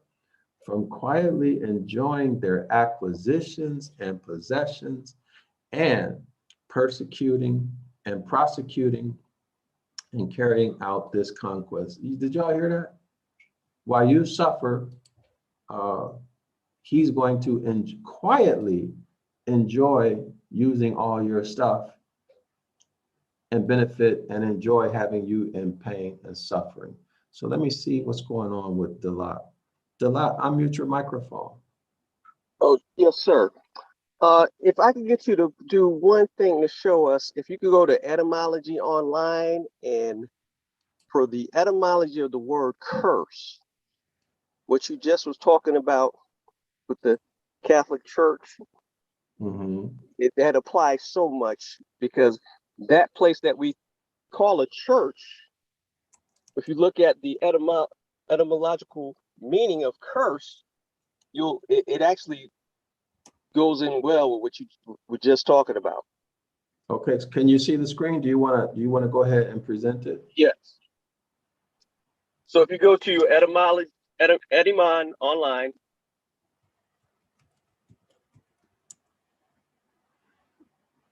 This one? Right. Correct. Okay. All right. And type in curse. Church or curse? Curse. Like that? Correct. Okay. I believe it does. I think it has a noun. Okay, there you are. Yeah, go to the noun. Here we are. Right. Scroll up a little bit more.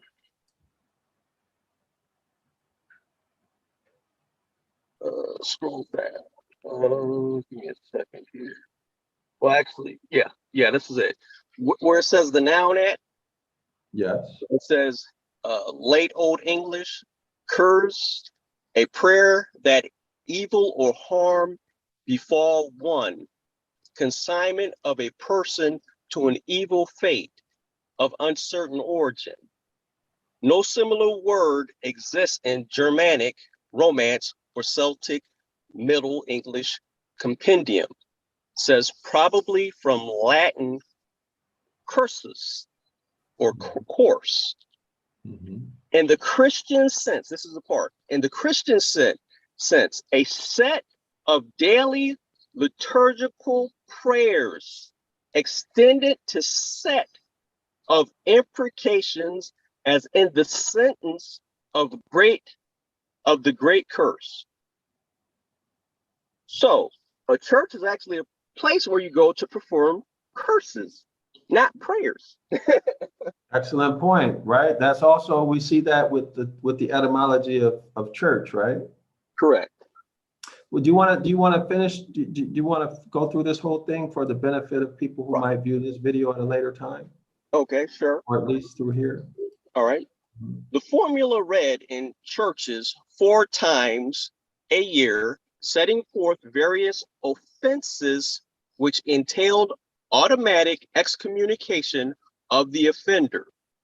Also, the excommunication so imposed, connection with cross is unlikely. Another suggested source is the Old French cuirass, anger. Okay, you want to do this one? Okay. Or? Meaning the evil which has been invoked upon one, that which causes severe trouble, is from early 14th century curses as a historical exclamation, curses upon him or her or it, is by 1680s. Mhm. The curse in 19th century was the sentence imposed upon Adam and Eve in Genesis 3:16 to 19. Now that is funny. So they didn't apply that until the 19th century with Adam and Eve, the word curse. So that's interesting Mm-hmm. in itself. Mm-hmm. Mm-hmm. And then the last sentence. The slang sense menstruation is from 1930. Curse of Scotland, the nine of diamonds and cards is attested from 1791, but the signification is obscure. That's very interesting. This makes me curious. I wonder what that's about. Yeah. So can you continue? Let's look up, let's see what kind of meaning they give us for church, so you can connect this for people. Okay. Can you present this one also? Yes. Church, noun, Old English, Ceres or Circe. Place of assemblage set aside for Christian worship, the body of Christian believers. Christians collectively, ecclesiastical authority or power, from Proto-Germanic kirka, source also of Old Saxon kirka, Old Norse kirka, Old Frisian Kerke, Middle Dutch Kerke, Dutch Kerke, Old High English Kerke, German Kerke. This is something that I found out watching one of the scholars. You probably know him. He wrote a few books called The Negro Question, Lee Cummings. No, I haven't heard of it. Yeah, he wrote a few books. It's a 7-part series. You could get it on Amazon. It's called The Negro Question, and he's a linguistic scholar as well. And he expresses, and I find it to be true, that just because the word in another language have extra syllables, in English, see, we're taught to say every syllable, but that's not correct. You don't say every letter in other languages. So the word, like the word Jesus, he said, it actually should be pronounced Yeshua still. Or, you know, it should not change its particular pronunciation, even though you spell it differently, the pronunciation should still stay the same. Yeah. So just because we see here in the word being spelled with other particular letters, if the original word was Kerke, it's going to still be Kerke, even though you're going through different languages. The actual pronunciation wouldn't change it. Okay, very good. So let's continue, because there's some really interesting stuff in here. Yes. I would like for the audience to see. Would you like to continue? Or? Yes, this is probably, extensive note in Old English. I'm not sure with a dictionary, I guess that would be. Borrowed via an unrecorded Gothic word from Greek kerka. Kerka, kerkan, doma, the Lord's house. From Kyrios, ruler, Lord, from the Proto-Indo-European root ker, to swell, swollen, hence, strong, powerful. Remember, we're talking about the church, everyone in the audience. Swollen, strong, powerful, right? So let's continue. And you want to also the fact that it's being swollen, that means you're being struck. So that would reference you being stricken by someone or something. Okay, very good, excellent. So let's continue, because this is a deity. I want everybody to see that the etymological meaning of church is actually the deity Sursa or Kerka. But continue. Greek kerkan, adjective of Lord, was used of the house of Christian worship since 300th century. So that's 300 AD. Especially in the East, though it was less common in this sense than ecclesia or basiliki. An example of the direct Greek to Germanic transmission of many Christian words via the Goths, probably it was used by the West Germanic people in their pre-Christian period. The word was also picked up by the Slavic tongues, probably via Germanic Old Church Slavic Kirki, Russian Kirki, Finnish Kirko, Estonian Kirk, from the Scandinavian. Romance and Celtic language use variants of Latin ecclesia, such as French ecclesie, 11th century. Phonetic spellings from 12th century, established by 16th century, the vowel evolution, see Berry, that's interesting. After the Reformation, church was used for any particular Christian denomination agreeing on doctrine and forms of worship. As an adjective pertaining to a church from 1570s, church bell was in late Old English. Church goer is from 1680s. Church key of a church door is from early 14th century. Slang use for can or bottle opener is by 1954. Probably originally U.S. college student slang. Church mouse, 1731, a mouse supposed to live in a church. Where there is nothing for it to eat is a proverbial in many languages for poverty. Okay, let me see.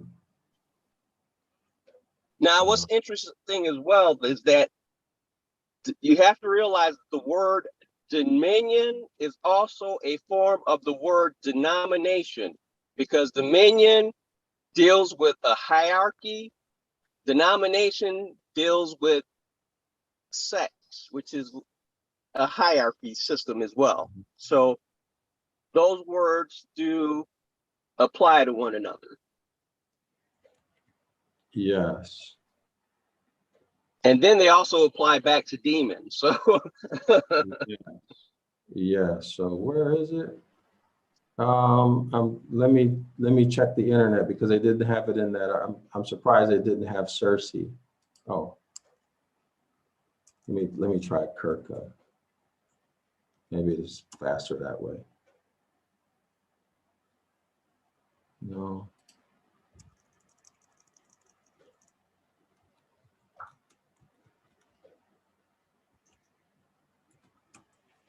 Maybe I'm not spelling it right.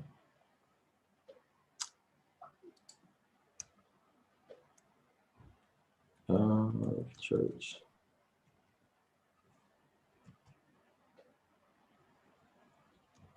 Circe. I'm not spelling it right. It was if you'd have just go down to, yeah, there you go. Okay.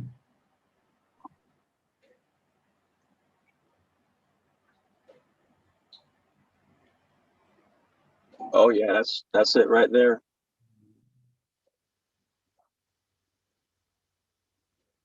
Uh-oh. I missed that. I lost the highlight. Let me try to reload it. I think that, so let me go out and click on it again so I don't have to read the whole thing. Okay, so the word search is not the word. Oh, well, okay, well, I was not aware of this. Yes. But it makes total sense. Do you want to present that one? Well, what I will add is that if you do a lot of reading about these circles, like the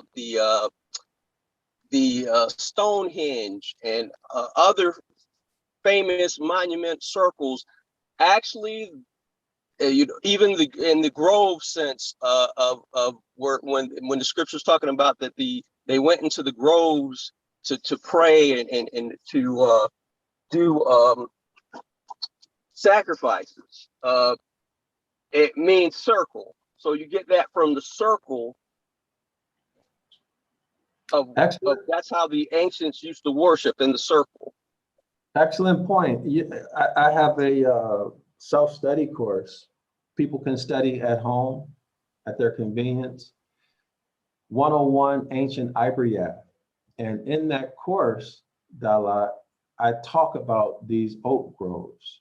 I present information on that very topic about the oak groves. And it's actually hidden.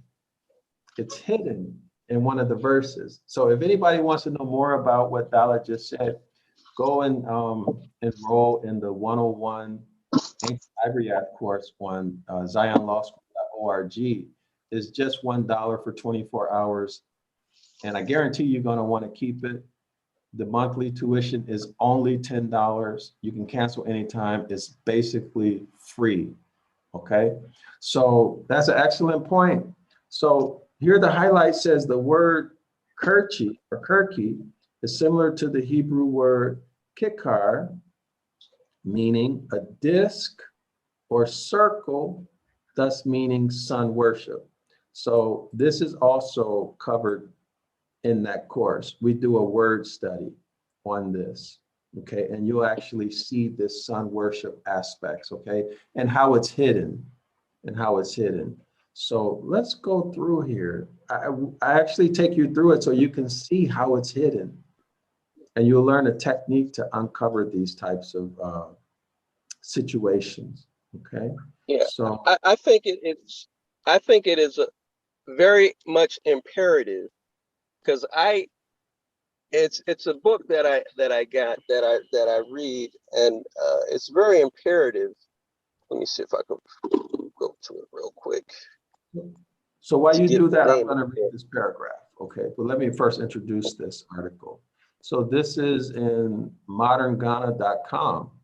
The website is modernghana.com. The article is Deception of Christianity. The word church refers to sun goddess Circe of magic and sorcery. Y'all see this? This is the etymology of Circe, okay? As a matter, you know what would be more interesting? You ever heard of Jordan Maxwell? He does a nice video on this topic. Jordan Maxwell. It's just like 2 minutes. And we can play that video while you find that document. Okay. So once you find it, just let me know. Yep. And Yep. I actually have it. It's you a have it? book. It's called Deciphering the English Code. It's by Joseph Aronesti. Mhm. Joseph Aronesti.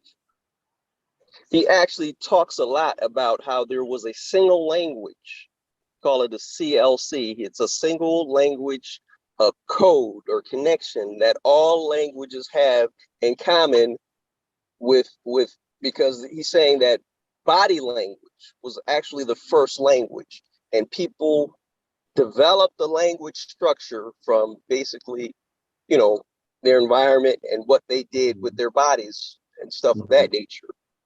Mhm. But it goes to show you how that the languages are so intertwined because he's looking at actually the etymology from ancient times, because he even puts to, like, for an example, he shows you where the root MRI, where we get mirror, that actually means the MRI of the root word actually means see as well.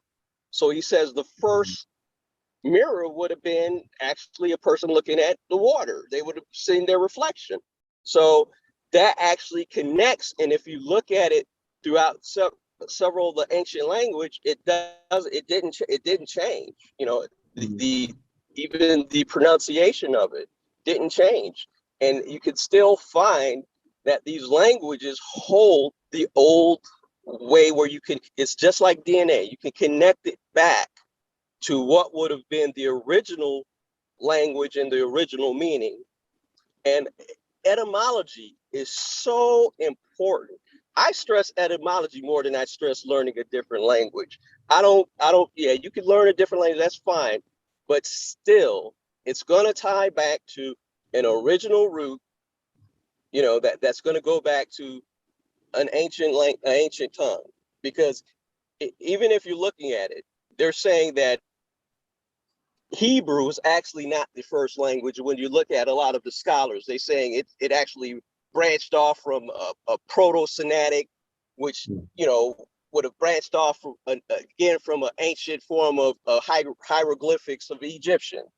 So, Mhm. and that's a very wide, because you get various scholars say different things about that. So Mhm. that's a wide thing, but etymology is so important to our people. I stress that highly. Please learn etymology, because a lot of the stuff, even it makes languages a lot easier to follow. If you want to learn different languages, that's fine. But Learn etymology, study etymology. Use your prefix, suffix. That's how they teach you in school. How a word sounds. How do you tell a suffix of a word? Pie. It's only one suffix. Okay. Sunshine. It's two. Sunshine. That's two words in there. So you break down the word, the prefix, and the suffix, and you look up the proto. You want to, when you're doing etymological studies, you want to look up proto. Proto means the original usage of the word. So it's going to go back to the oldest, when that word was recorded, before it was tampered with. Okay, excellent, excellent. So Dalat, reserve the rest of your comments. Let's go ahead back to Cersei. This video is about 2 or 3 minutes, only 2 or 3 minutes, but this is well worth listening to, everyone. So listen to this. I'm going to go ahead and play the video now. Let me turn the volume up. Okay, so here we go. I think about enough keys in that. And the curve. The other thing I like about StreamYard is that if there's ever a glitch. Yeah, dude. I can't go back. Man, what happened? It's okay. You sure? Look Oh, at no. How did that? Systems. If So you're going to let's cue this up. All The right. same is true in your belief systems. If you're going to believe something, you better do your homework and find out what the words really mean. Because the men who run this world from behind the scenes are telling you something and they're doing something, and unless you know how to read the code, you're never going to figure out what's going on here. A classic example before we get started on this word chief cornerstone. A classic example is the word church. Many people use the word church and have no concept in their mind where it comes from, where that word comes from. The word church comes from a Scottish word, kirk, which gives us Captain Kirk of the good ship Enterprise. Okay, we're talking money, Enterprise, Captain Kirk. You think that's silly? It's very serious. Kirk in Scottish is church in English, but Kirk in Scottish goes back to a Greek goddess named Mother Circe. Mother Circe becomes Mother Circe in Rome. And then the Knights Templars took the worship of Mother Circe from Rome into Scotland and called it Mother Kirk. And the English call it Mother Church. So once you begin to see church is merely Kirk, which is merely Circe, go back and look at the mythology of Mother Circe in Greece. Mother Circe, according to Greek mythology, was able to hypnotize people with her magic and bring them into her house and close the door and take from them their mentality and their brains and turn them into animals and eat them. And this is precisely what Mother Church has done. All over the world, she has brought in people and took from them their mentality, their intelligence, and their natural ability to think, and shut the door behind and now live off of them. They send checks, and she lives off of them. Let me warn you that the same people who have given you Illuminati, who have given you your international banking cartels, who have given you your corrupt governmental systems, has also given you the church. Okay. What do you think about that, Dalat?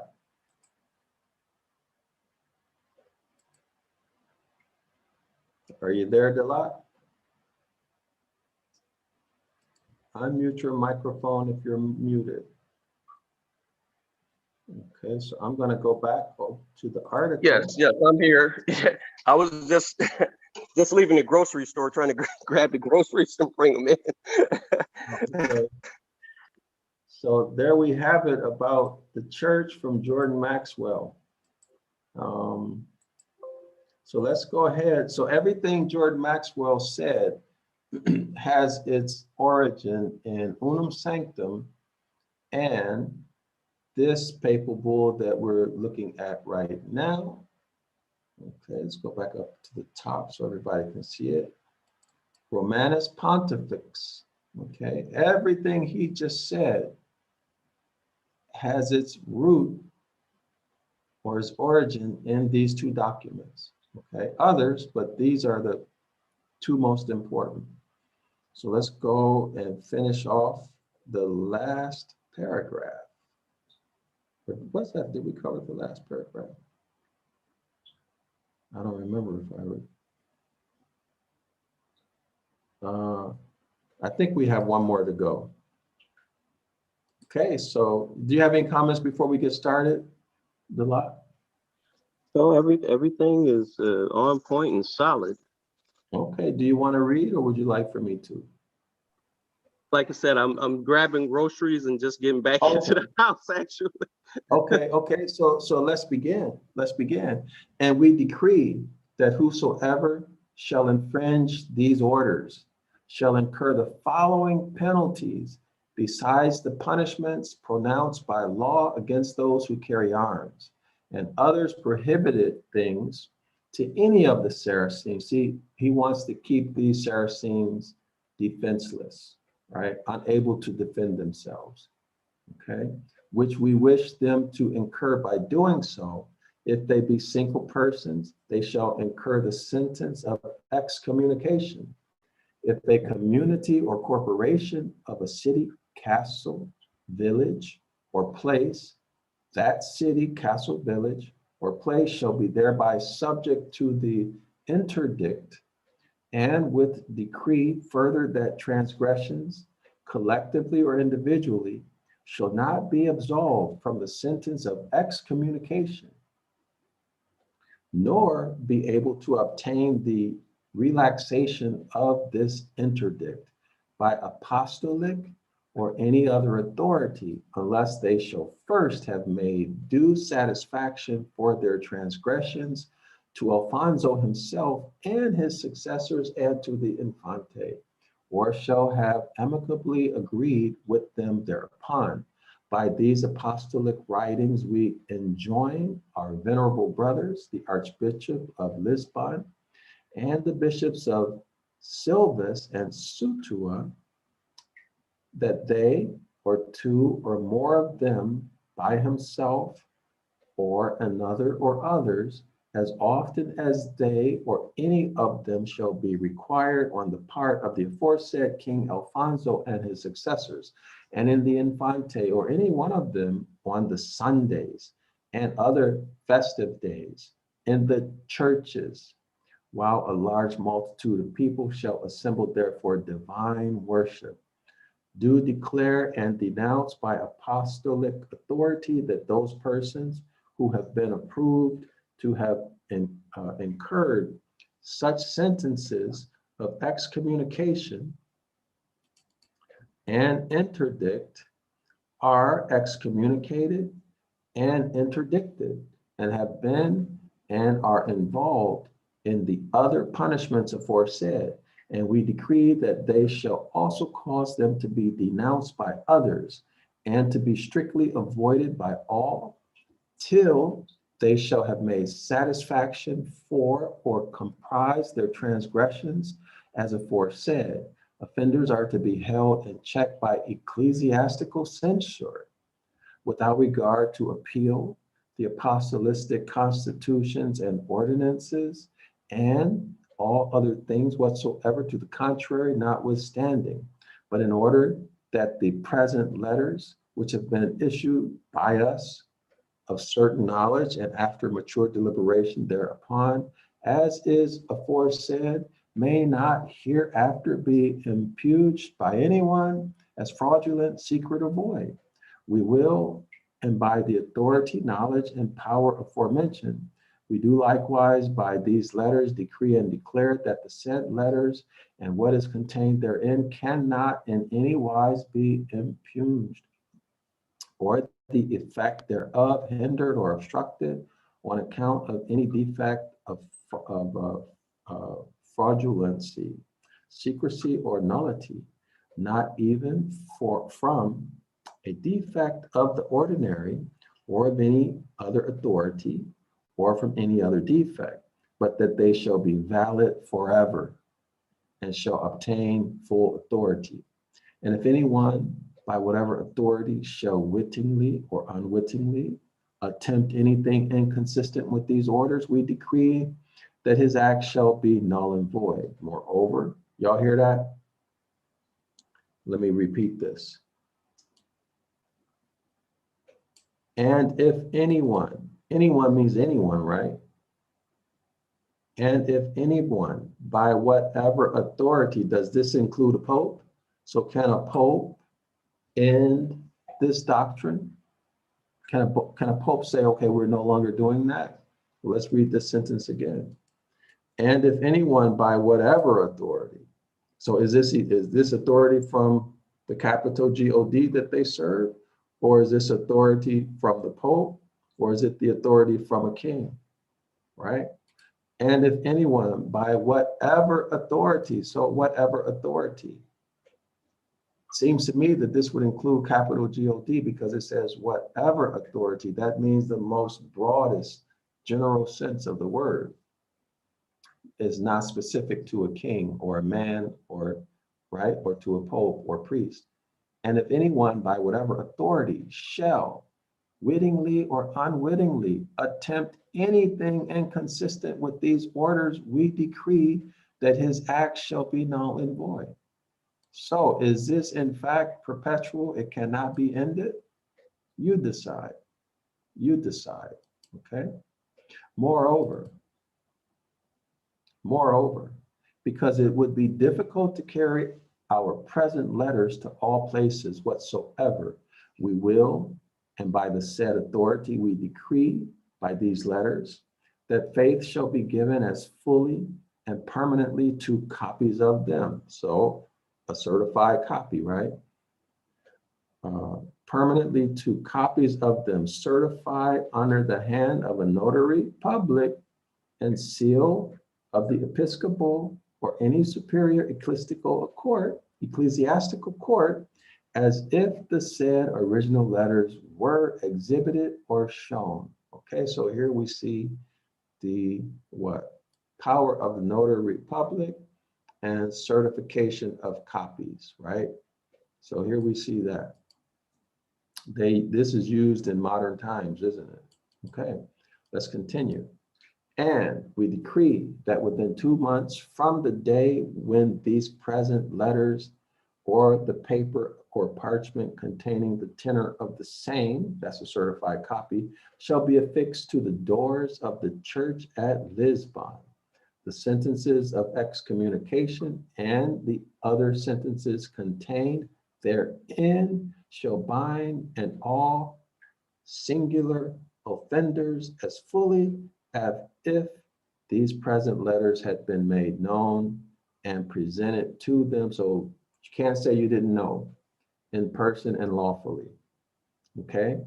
Therefore, let no one infringe or with rash boldness contravene this our declaration, constitution, in this our declaration, constitution, gift, grant, appropriation, decree, supplication, exhortation, injunction, inhibition, mandate, and will.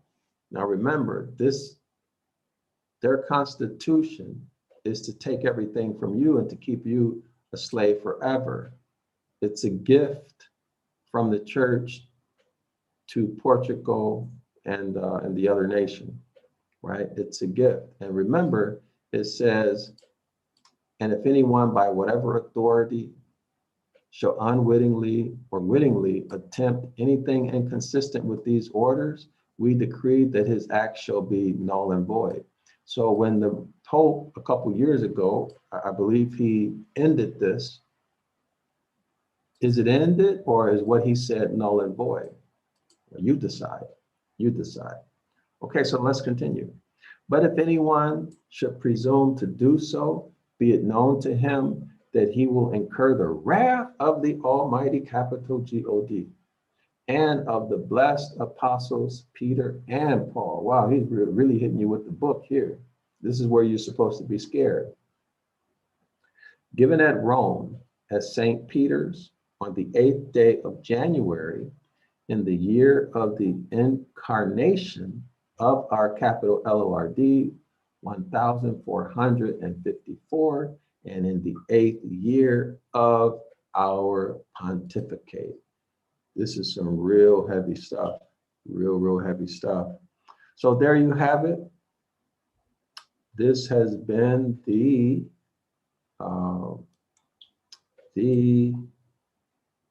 Romanus Pontifex. Okay, this is what initiated what they call connotative slavery, right? This correlates to Deuteronomy chapter 28, the curses. Okay, and I just want to, if I can find it, I just want to summarize with the reading of one sentence, okay? I want to end this by reading one sentence because it's a nice summary. Okay, if I can find it. I'm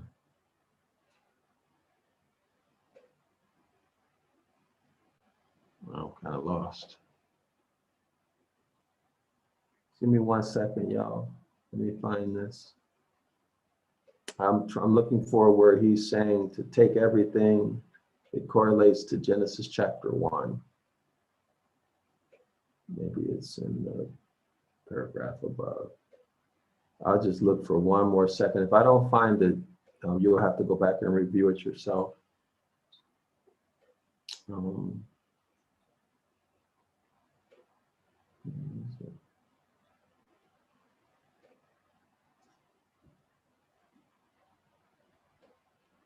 second.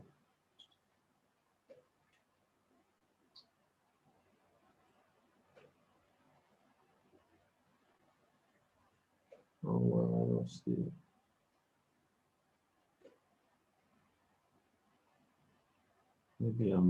Maybe it's up here further.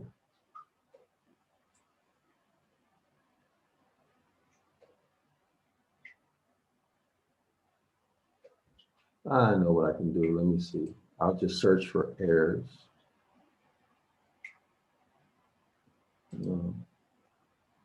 Well, y'all gonna have to go back and do it yourself.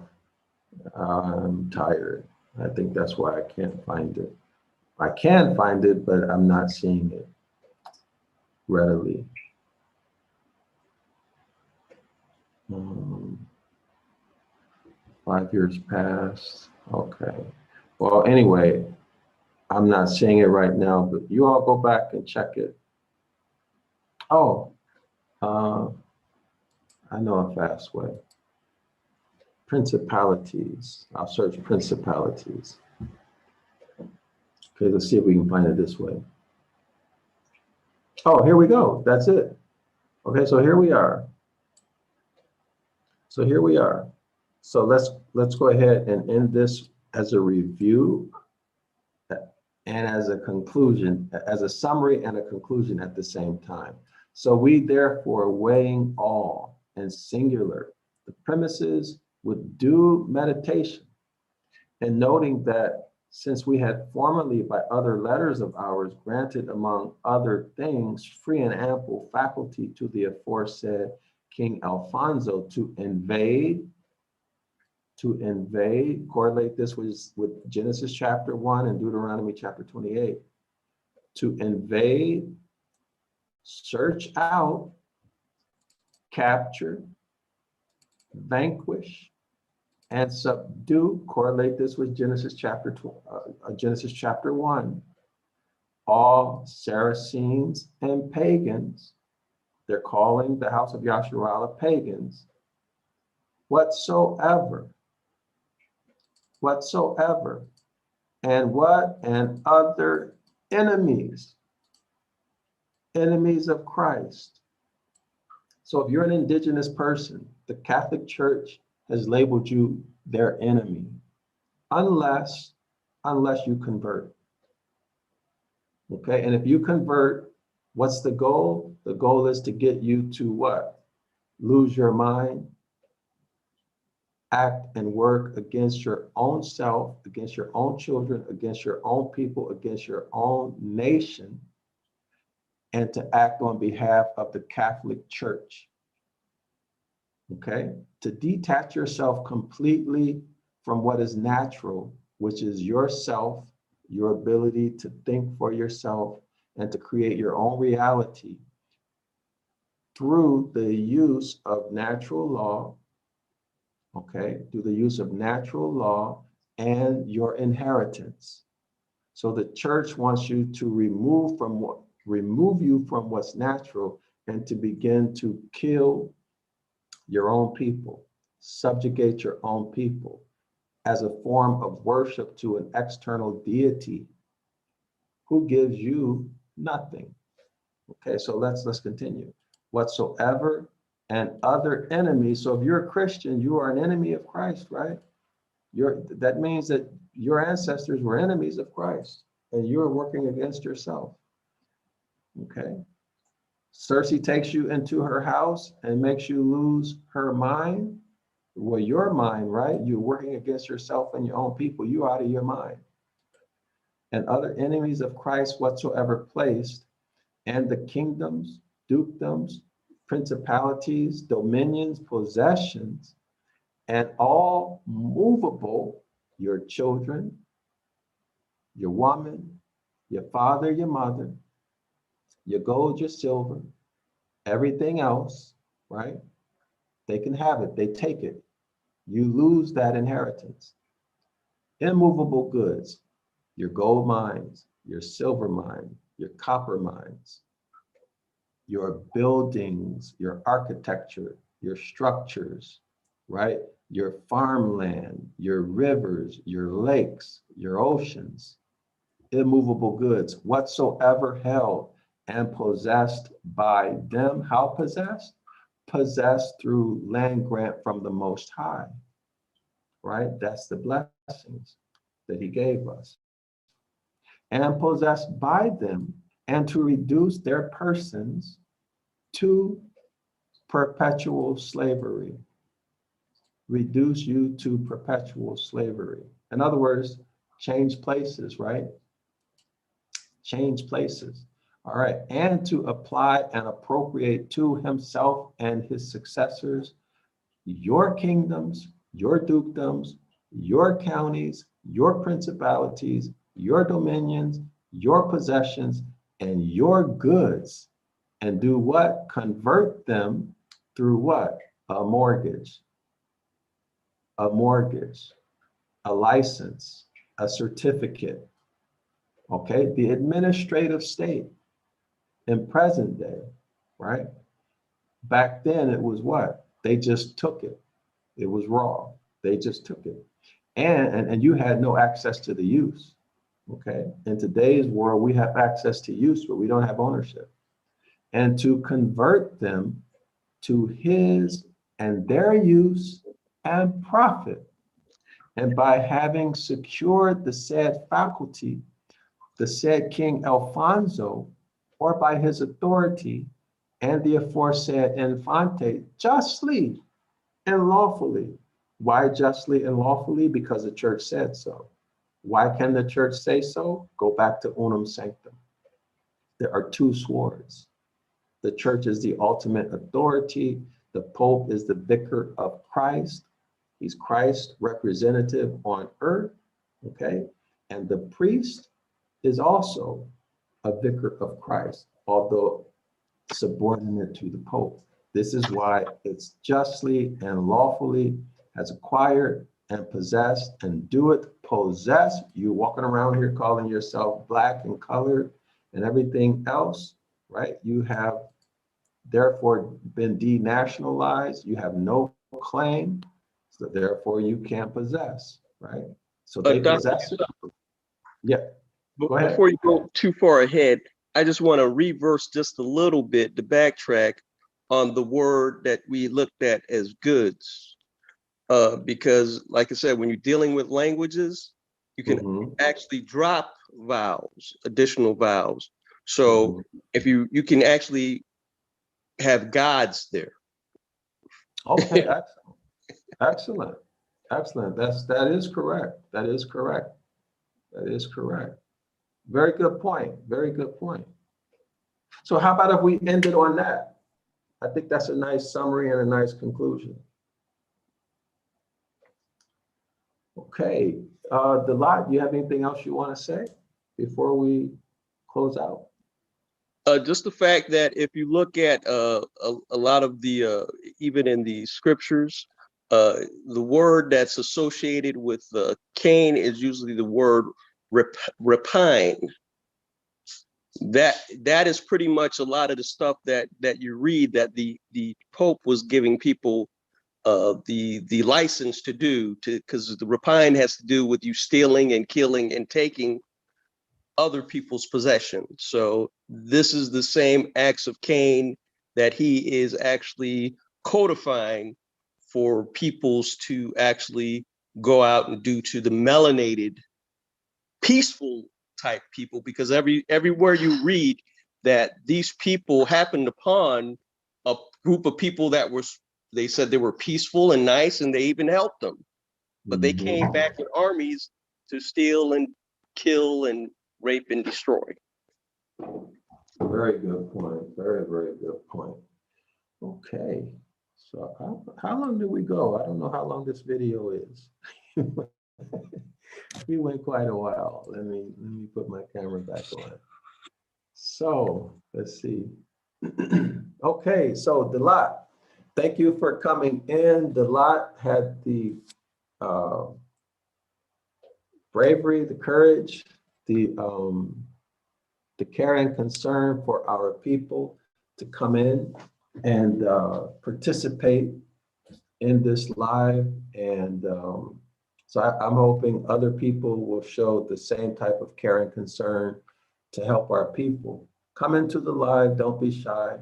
Call in. I think you set the standard as to the performance, or what a good comment in a video should look like, and how to perform in the live video. So I want to say thank you for that. The lot set the standard, so everybody should try to reach this level. Okay.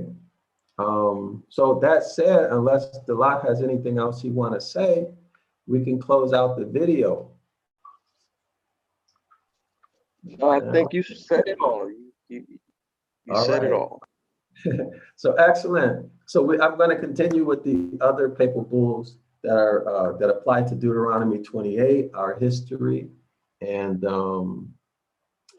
because it really, really helps us to appreciate Deuteronomy chapter 28, Genesis chapter 1 more. Okay, it helps us to appreciate it more, to see how these things work in law. And this is just not history, but this is affecting our lives today, our daily lives today. All right, so that said, I'm Dr. Yasapa with Zion Law School. Be sure to come to the Saturday course, 506 The Curses course. We do a word for word breakdown. This is the etymology of every word in Deuteronomy chapter 28. We're on verse 15. Saturday, 9 a.m. Eastern Standard Time. You can come to 2 classes. It's free. You're going to learn a whole lot. I guarantee you that. You're going to learn a whole lot. The link is in the description. Okay. Be sure to take advantage of 101 Ancient Ibaryath. That course is almost free. $1 for 1 day trial. Cancel anytime. The links are in the chat. So that said, Delot, thank you so much. Appreciate you for what you've done, setting that standard. And Shalom. Have a good day, Delot. Shalom, you too, Dr. Sapa. Okay, see you next time.